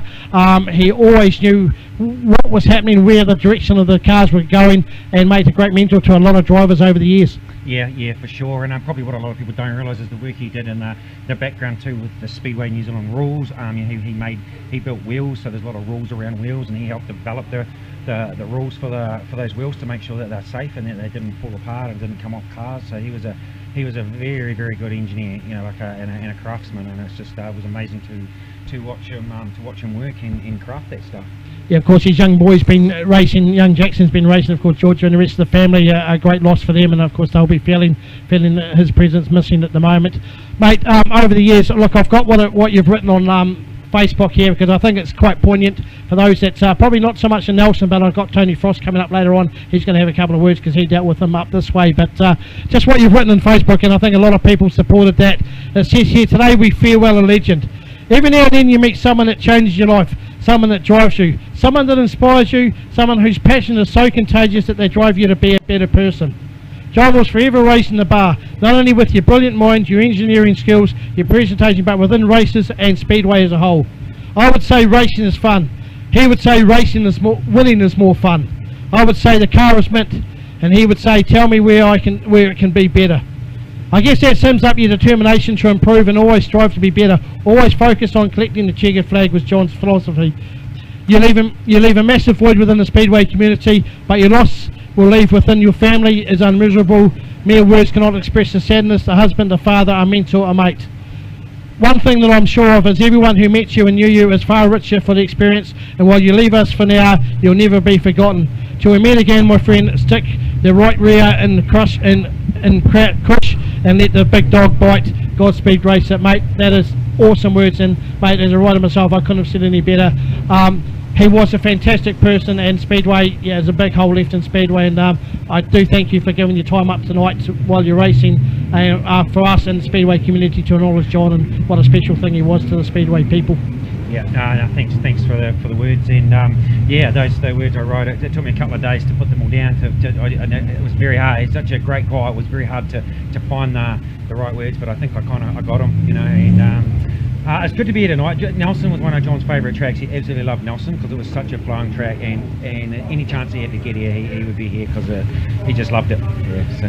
Mate, he's awesome. I always used to work down south living in Christchurch, mate. Every time I went through Darfield was a love lady town. That's always knew that as John Lovelady, always looking around to see if I could spot him going to the shops or something like that. You know, he was legendary. The innovations, I remember talking to him about side panels on the door and plates and bits and pieces. He was just that minute on the detail. It was fantastic. So thanks, Paddy, mate. Enjoying the track out there at the moment? Yeah, I struggled a bit in the first couple of races, but we'll work towards that feature, and it looks like the lights are going out, so I better let you go, but yeah, we'll see what we can do in the feature. Mate, thank you very much, Sean Barr, for those words for John Lovelady. Paddy, you're an absolutely awesome bloke, and it is a sad loss, and I'm sure you'll be racing out there for John tonight, be looking down with thumbs up. Cheers, mate. Thank you. Here we go, heat number 3. Time for the white knuckle ride in this one, and another opportunity for some of the big dogs to make the moves. From down the back, that front row, James Robinson in the 8 car and Nigel Colvin in the 42. So it's Colvin leading the way. Slamming Sam O'Callaghan, car number 75. He moves up into second position. All eyes on the 78 of Matthew Levisage, currently sitting there in 4th spot. Colvin, he's got the bull by the horns this time. Leads him down round the back chute. O'Callaghan in second, then we go back to James Robinson, Levisage sitting there in the 3rd spot now, and then we go to Caleb Bourne. Bourne will be looking at getting some bonus points in this one because points are a little bit of a scarcity for some of these drivers tonight, but Nigel Colvin doing a great job of it at the front of the pack. O'Callaghan, no answer for him just yet. Down through the Gun Club corner, Nigel Colvin, Sam O'Callaghan and Matthew Levisage in the Toyco machine. Robinson gets wide and not quite so handsome as they blaze their way down the front chute now. and it's Robinson sitting there in fourth. Bourne gets a little bit sideways on, scrubbed off some speed, but Alicia Hill, she's sitting there ominously in the sixth spot right now. The gloves are off at the front of the field. Nigel Colvin leading the way, just about to come up onto the lap traffic. John Seabright is going to be the first one that could fall victim to that, and O'Callaghan's gone out, and we've got a yellow. It's the 8 of Robinson, just as Sam O'Callaghan got his nose in front. Boy, that's a get out of jail free for Nigel Colvin. Robinson was running there in around 4th or 5th spot, and around he went. Yeah, Robinson just went around there. Very good news, bad news there for Nigel Colvin and Sam O'Callaghan. Very good news though for Matthew Levisic. Fastest lap in the moment is a 12.24. Next fastest lap, you're looking about a 12.4, so 200th of a second faster than all these cars out here at the moment. Matthew Levisic in the 78k, he's trucking dirt at the moment. We're only halfway gone through the race as well. Yeah, Levisic is a supremely fit young racer, and he will just be fully focused on what he's got to do. Again, he knows exactly what he's got to do, and that is get the 78 car into the front. We didn't get time to give you the grid positions, but there were a couple of withdrawals. Paul Horrell and Dean Miller were both did not starts for this one. Nigel Colvin, one of the quiet achievers of sprint car racing. They're in the Central Southland Excavators car, doing it well. Of course, tonight it is the Dirt Works South Island Sprint Car Championship. I'd say Daniel Thomas can just about put that OEM car audio money in his back pocket. Other support from GTR and Discovery Motorhomes here at Milestone Homes, top of the South Speedway Nelson. And it is all pointing towards being a barn burner of a 25 lap final. Still the B main to come. 6 laps gone, 6 to go. So we're at the halfway point of heat number 3. And they have gone clean and green again. Look at the dockyard brawl developing at the front. O'Callaghan gets his nose in front. Colvin's got the answer for that one. Oh, what a move by O'Callaghan. The red hot knife through the cold butter. So he's got his nose in front. Colvin's coming back for another crack at him. Scrubs off a bit of speed. Gets a little sideways on. It is all about momentum, and Matthew Levisic has got the elbows up in the 78 car. He's blazed his way into second spot. Colvin in third. Caleb Bourne in fourth. Alicia Hill in fifth, and on the climb. So O'Callaghan leading by 1.5 seconds.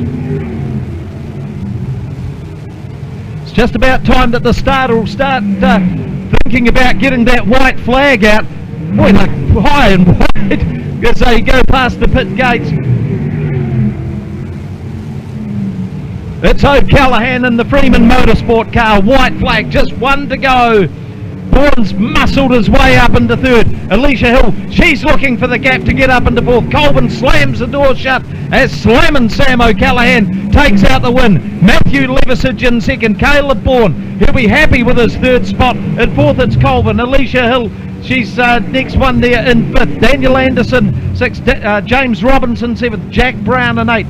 Fedu Taiwa ninth. Quiet run there for Alan Chapman crossing the line in 10th. John Seabright 11th. And just over that last couple of laps, Gabe, you'll notice Levisic chewed half a second out of O'Callaghan's lead.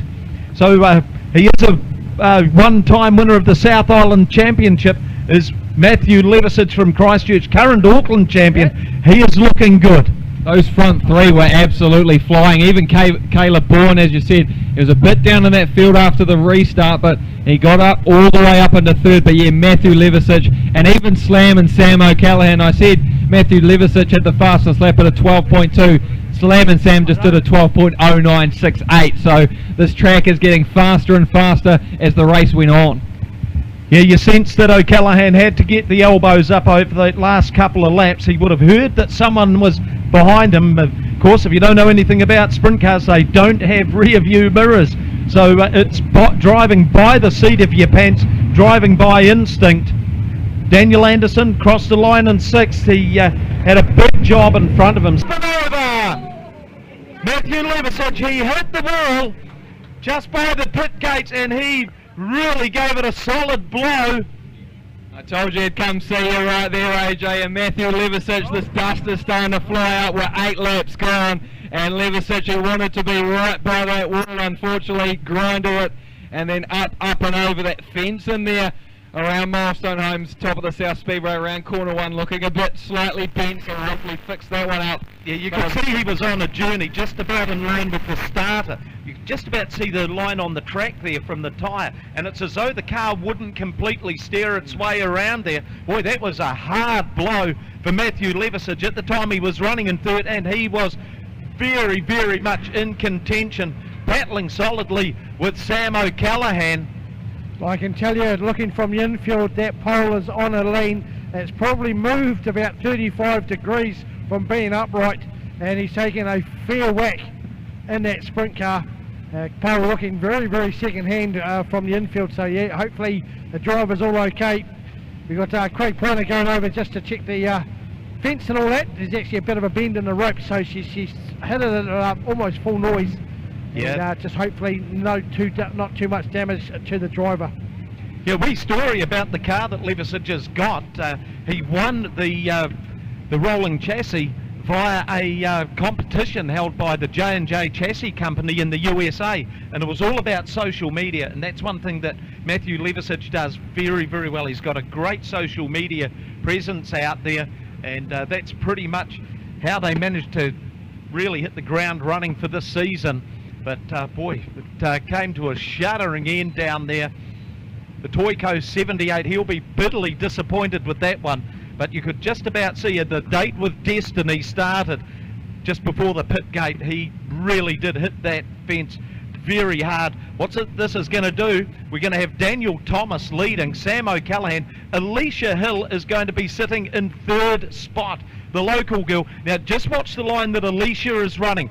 While a lot of the other drivers are running up where there's a little more dirt up high, Alicia has got that car set perfectly to run down around the bottom part of the racetrack, and she's doing a fine job of it. Behind her, former South Island champion Daniel Anderson. Then we'll have Paddy North. Cummings will be next cab off the rank there. He'll be in 6th. Fetu Taiwa, he'll be running in 7th. Jonathan Allard, good to see the 19 car running. He's worked his way up into 10th spot. I would say Allard will be praying for a couple more yellows, Gabe. I told you before the race, Alan, as if there was one person that could do it around Milestone Homes, top of the South Speedway tonight, it was going to be that man, the 19 car of Jonathan Allard. I've seen this guy race for many a year. He raced in the 2012 World of Outlaws series over in America. He has raced with some of the best drivers in the world. This track will be an absolute cakewalk for him. Yeah, well, and you know, the guys that are running in that caliber, they've got to really know every sort of track makeup there is up there. What did we say earlier, the Placerville track, which is the smallest track I've seen in Northern California, and I've seen most of them. This is smaller than Placerville, and they was around there in about 9 seconds in the time trials and that. But then they've got to work their way up to the big half miles and so on. Bristol, the NASCAR track, very shortly running a sprint car race on it. Oh yeah, I can't wait for that one. The World of Outlaws up there. Brad Sweet leading that one up there as well. Well, Alicia Hill, look at that, eh? She's just working her way around very patiently. That's one thing that Alicia's got. Not one driver has put in more laps around this place tonight than Alicia, and you know, for some people that would count against them, but she's a smart young lady, and she will have been working out all night long where she needs to go, and so the bottom part of that racetrack is working perfectly for her. It's playing into her hands. So this really resets the grid. Again, the lap traffic, so we got through the laps even before the first yellow. They were into the lap traffic on lap 4. You can pretty much say that these guys are going to have the fresh air in their face for the next 3 or 4 laps.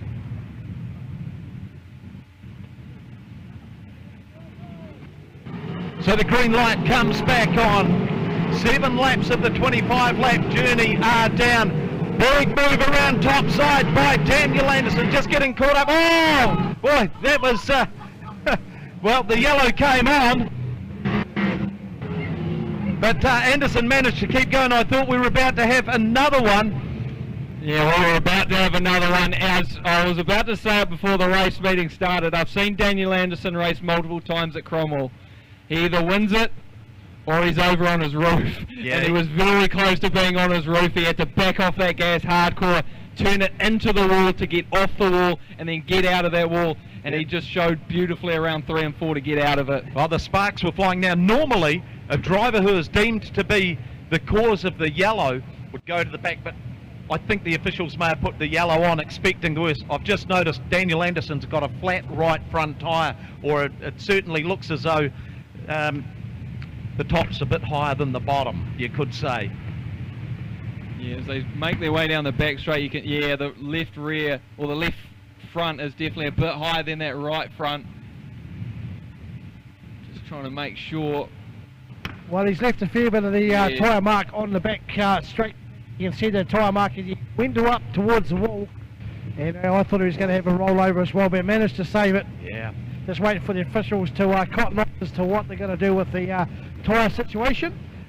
Yeah, well, he's been put to the infield, so that's a real shame, because Daniel Anderson, boy, when he is on form, he is so exciting to watch. The wall of death down the back straight, and he managed to bring it down just with his skill. Back in the starter's hands. Green flag flies. So still just the 7 laps in the books. And boy, it's going to be a fine line between pleasure and pain. Oh, one gets very sideways on that. Stephen Taylor. He went into the back of the 6 car. Yellow round. I think there may have been a little bit of bumper involved in that one. Oh, I think there was a little bumper involved in that one from the infield thing, just a bit of a help round. Luckily, Alicia was able to save it. I've got a sneaky feeling that she'll be able to start back in her spot, and we're looking at possibly the 9 car towards the back if the referees are spot on with this one. We'll wait and see what the referees' decision are, but pleased to see Alicia, she managed to save it, and hopefully no damage to the car, and she can restart. So just talking, obviously we've got Matt up here. He's just a little bit upset, and I can understand him. He's just letting them call down period. He said, these guys have to finish for a lap race. You're not going to win on lap 1, you're not going to win on lap 5, so just a bit worried about some of the contact that's happening on here, and unless they're certainly feeling in that one. Yeah, patience becomes a real virtue, especially on these wee bull rings. Well, that's a good sign, Nelson. One of the white hot local hopes, Alicia Hill. Yep, the 9 car heading towards the back of the pack as well. Well, if that does one thing for Stephen Taylor, it's going to really make him get the elbows up. He could be the one-man show. A real excitement machine, this guy. Thomas picks up the green. So that race order, Daniel Thomas, Sam O'Callaghan. Then we go back to Alicia Hill. Then behind her it's Paddy North in the 17 car tonight. What a fairy tale story this could be for Paddy. Peter Tyler handling's just gone up a little. You can see the car pointing the front towards the fence as he's going through the corners. But Daniel Thomas, he's looking solid at the front of the field. O'Callaghan second, the 28 car of Eulenberg. And we'll get that down. We've got the yellow, a couple of cars together down there. We've got James Robinson, and it may well be Jack Brown. Yeah, Brown and Robinson there just caught up there. There was a couple of cars there just trying to back off the accelerator, obviously, when a couple of cars come out of corner 4, and they were just kind of a concertina, just kind of got together. But I tell you what, race fans, Jonathan Allard, he's up in the 8th position already. He was looking very fast. He tried to pass Caleb Bourne around the outside from that restart. He got a bit too caught up in the wall, lost a couple of placings, but he is putting that right rear tyre of that 19 car, the Duffman's car, on rails at the moment. I think the big battle that we're going to have is for that 3rd through 7th or 8th sort of thing. any one of those drivers can do it. Alicia, she's just controlling the tempo with those drivers. Paddy North got very, very close to the tail of the 6N car before. Freeman Motorsport 1 and 2. Cletus will be just about beside himself right now. Twice he's been robbed of having the South Island Championship winning car. At this stage, it's a Freeman Quinella. It'll be a very good day for Nelson sprint car racing if these three can finish up the 1, 2 and 3. Even Paddy North, he does contract Eastern State Speedway, but he is a top of the south kind of guy.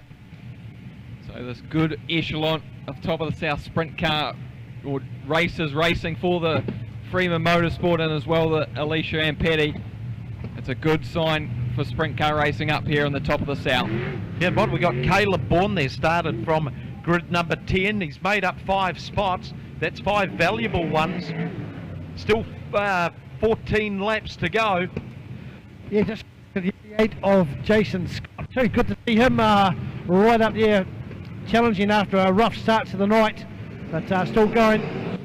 Yeah, Thomas conducting the sprint car orchestra at the front of the field as Alicia strikes some problems. Oh, she's been chewed up and spat out down the back straight. Now retiring the 6N car to the infield. That puts Caleb Bourne in third. Jonathan Allard is in fourth right now. Oh boy, they're really shuffling the cards at the top of the table. Sam O'Callaghan getting a little bit rugged. Oh, we've got the yellow out again. Looks like James Robinson involved in that one. Yeah, and the 14 car of Steve Wright as well. And just as you said that, Allard is up in the 4th position. You said he needed a couple of more orange lights to the 19 car of Jonathan Allard. It looks like we've lost a wheel as well, but as you said, heartbreak for the 6 car of Alicia Hill. The start of the season she was having rocker problems with that thing, and it just looked like it cut out on her going down the back straight at a time where she just did not need it. Yeah, it's been a real war of attrition. What have we got? 11 cars still circulating here. Fast and furious. We want to try and keep some of these cars running for tomorrow night. Of course, we've got another show again tomorrow night, so yeah, it's going to be certainly some workshops. Very busy on a Sunday. Try and get these cars back prepared as carnage starts to unfold on the feature race. Well, I can't say the conditions of the track are at anyone's fault. The track's certainly playing good conditions, just the drivers just trying to push that envelope a little bit too fast, too hard, and mechanical errors going wrong. Of course, these things, not like the stock cars where you can bounce off the walls, these things tend to hit the walls and climb up. So hopefully no more carnage as we try and get the rest of the feature on. But yeah, some big moves by some of these drivers. Good to see Paddy North, the 17 Lovelady race cars, a tribute to the late John Lovelady. Well, they clean up the mess over there. James Robinson, he gets to restart John Seabright. His Kumara is well and truly cooked in the feature race tonight. You look around, Jody, and you know, Daniel Anderson, it's a flat tyre. Maybe the suspension got a little bit of a tweak up earlier. Hopefully it's not too much of a major mechanical for Alicia Hill in the 6 car. So at this stage you'd have to say the Levisage team have got the most work to do if they are indeed to come back tomorrow night. Yellow light stop flashing. Daniel Thomas, he's pretty much led from the get-go. 10 laps down, 15 to go, and we go green again. This big battle going on there for 3rd, 4th and 5th. They're stuck in behind a lapped car, and that's Tony Eulenberg, as Jonathan Allard, boy, he is muscling up, and Allard, he's down low. Caleb Bourne up high, Allard's into 3rd, a stunning run from grid number 18. So the race order, Daniel Thomas, Sam O'Callaghan, Jonathan Allard, and Allard has really got the elbows up now. Let's keep an eye on the time difference between him and O'Callaghan, but he is making big moves on the Saturday night. Paddy North, oh, here's another one into the wall. That was Stephen Taylor. Now the only thing he didn't hit in that lap was the water truck, and now he's rolling to a stop. You can see the back end of that car has dropped down somewhat. The pace is still a scorcher. Probably a couple of laps away from lap traffic for Daniel Thomas. That's lap number 15 just clicked off. So 10 to go as Allard just scuffs the wall. He's still in behind Tony Eulenberg. So he will be praying that he can make the big move. You notice he makes a higher entrance to those corners than pretty much anyone else, and then he squares it off down low. So Daniel Thomas leading the way. Sam O'Callaghan in second. Third is Jonathan Allard, and he's making the big charge around the top. He's made this one stick this time. So Allard, the game is being played out right in front of him. Whereas for Thomas, it's the lap traffic time. Thomas still whizzing around there in 12.14 seconds. Sam O'Callaghan still within striking distance, but Allard is certainly closing in. Lap 20 about to happen for us here in the South Island Sprint Car Championship as Thomas goes across the line. 5 to go. I don't know how this has happened, but we've got a white flag flying. After 20 laps, checkered flag flies. Daniel Thomas taking out the win. Sam O'Callaghan, okay, it's a time issue that's brought that out. Jonathan Allard third, Paddy North fourth, Jason Scott fifth, Bedu Tyre was sixth, Nigel Colvin seventh, Alan Chapman eighth, Caleb Borton ninth, Eulenberg 10th, Robinson finished 11th, but yeah, we've had to flag it because of the curfew. Great run there for the Freeman Motorsport team. Put your hands together, folks. Daniel Thomas taking the win. Second place, Sam O'Callaghan, and Jonathan Allard grabbing that third spot.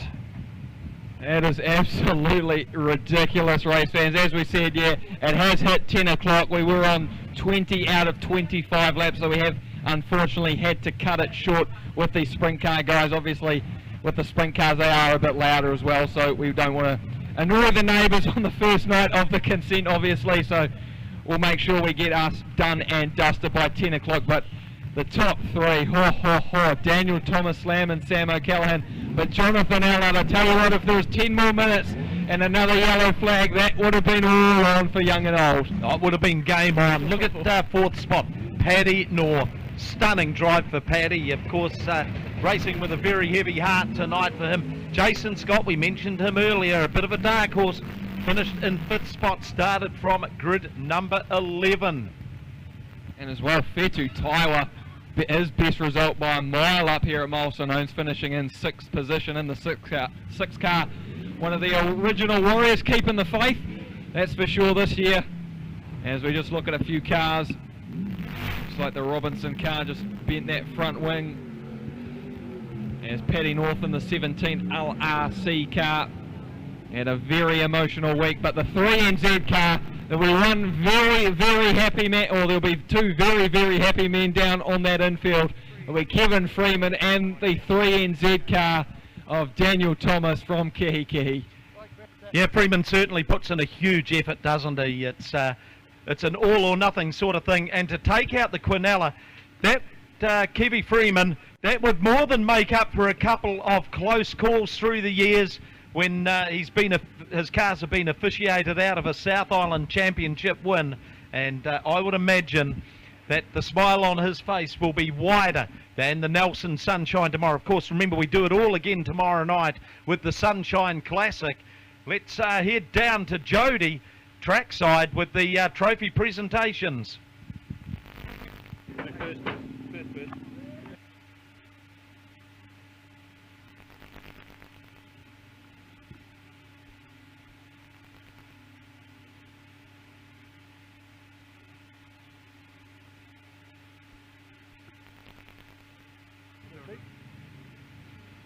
on you, our race winner.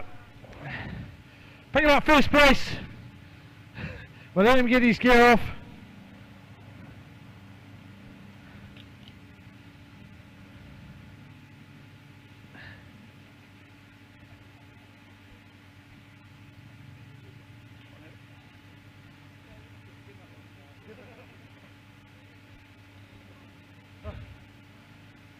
Mate, she's hard work out there, a lot of cautions, a lot of cars disappearing off the track, but mate, you'll be absolutely straight to pick that one up. Oh, most definitely. That's just, oh, I'm pretty speechless about this. This is a dream come true, I guess, to run down in the South Island. I've always wanted to, and thanks to Kevin Freeman and the crew, Jason, Kevin and Nat and Kale, all coming down and supporting us. Central Metals for sponsoring us to get down here on flights and stuff, and just what an event. Awesome. Nelson just really put it on. What a track. This is fun.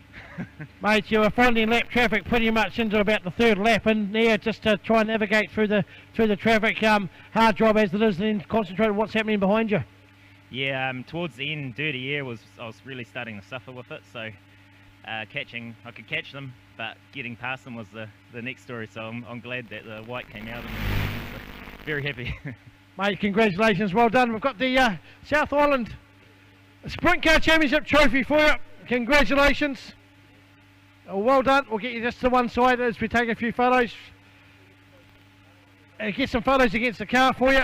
Right now in second place, Sam.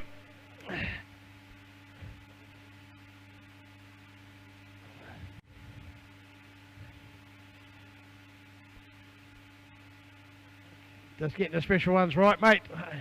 Mate, the boss is a very happy man. The 1 and 2, mate, that was a hell of a race. Yeah, no, it's good. I just knew I had to get in behind Daniel and try to chuck along with him, but at the end of the day, he's too quick through traffic and we won second. Mate, 20 laps. She's a hard race. She's been a big night all night. You're used to this track here, mate. There's a fair bit of carnage happening behind you, just trying to keep out of trouble, and just trying to catch that front marker. Yeah, keep out of trouble. That's it. Around this wee bull ring, so she's fast through track and stay out everyone's way. It's good fun. Well, mate, you've made the boss man a very happy man. Congratulations, second in the South Island at home track, and well done, well deserved. Cheers, mate. There we go, Sam McAllen. And there's your trophy, mate. We get a couple of photos with you.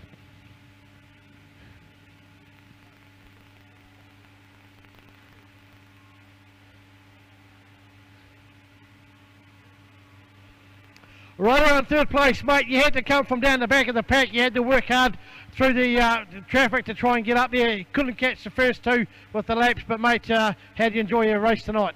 Well, unfortunately, we didn't get to turn a lap before the main event, but that's what makes the show exciting sometimes, and that was my job tonight. So I want to thank Steve and Fiona Duff. They allowed me to come in for Jamie, and Jamie's a heck of a racer, and the whole team for being behind me. But Sam and Daniel Thomas, they're great racers, and they deserve to be up front, and we tried to put a show on. We were really good till I smacked the ladder out of the thing and bent it up a bit, but we got there in the end, and to finish on the podium tonight, it's a great night. Mate, it was a hard night trying to get this car fired up. They've gone through the whole thing, thrown everything out of the kitchen sink, and they managed to fire it up, mate. You had a good race getting through the traffic. You said just a bigger gap to try and catch up with in that final one, but bounce back and see what happens tomorrow night. Yeah, unfortunately we won't be here. I've got a wedding in Auckland, so I got to fly out in the morning, but it's just a testament to the teams out here. They all walked over, they all pitched in, and it means a lot to us, and I know Steve and the whole team thank them all, but again, it's something that we all do for each other, just to put on a good race for the fans, and we want to thank you guys for coming out, and it's great to be here. Mate, a gracious host, and thanks very much for being here. As you said, you've got a wedding tomorrow night. The car, mate, you've managed to get it to go in the feature race and made the podium, so congratulations on that. The American flag there, fly that high and proud, and we'll get you the trophy from the lovely lady there. Thank you.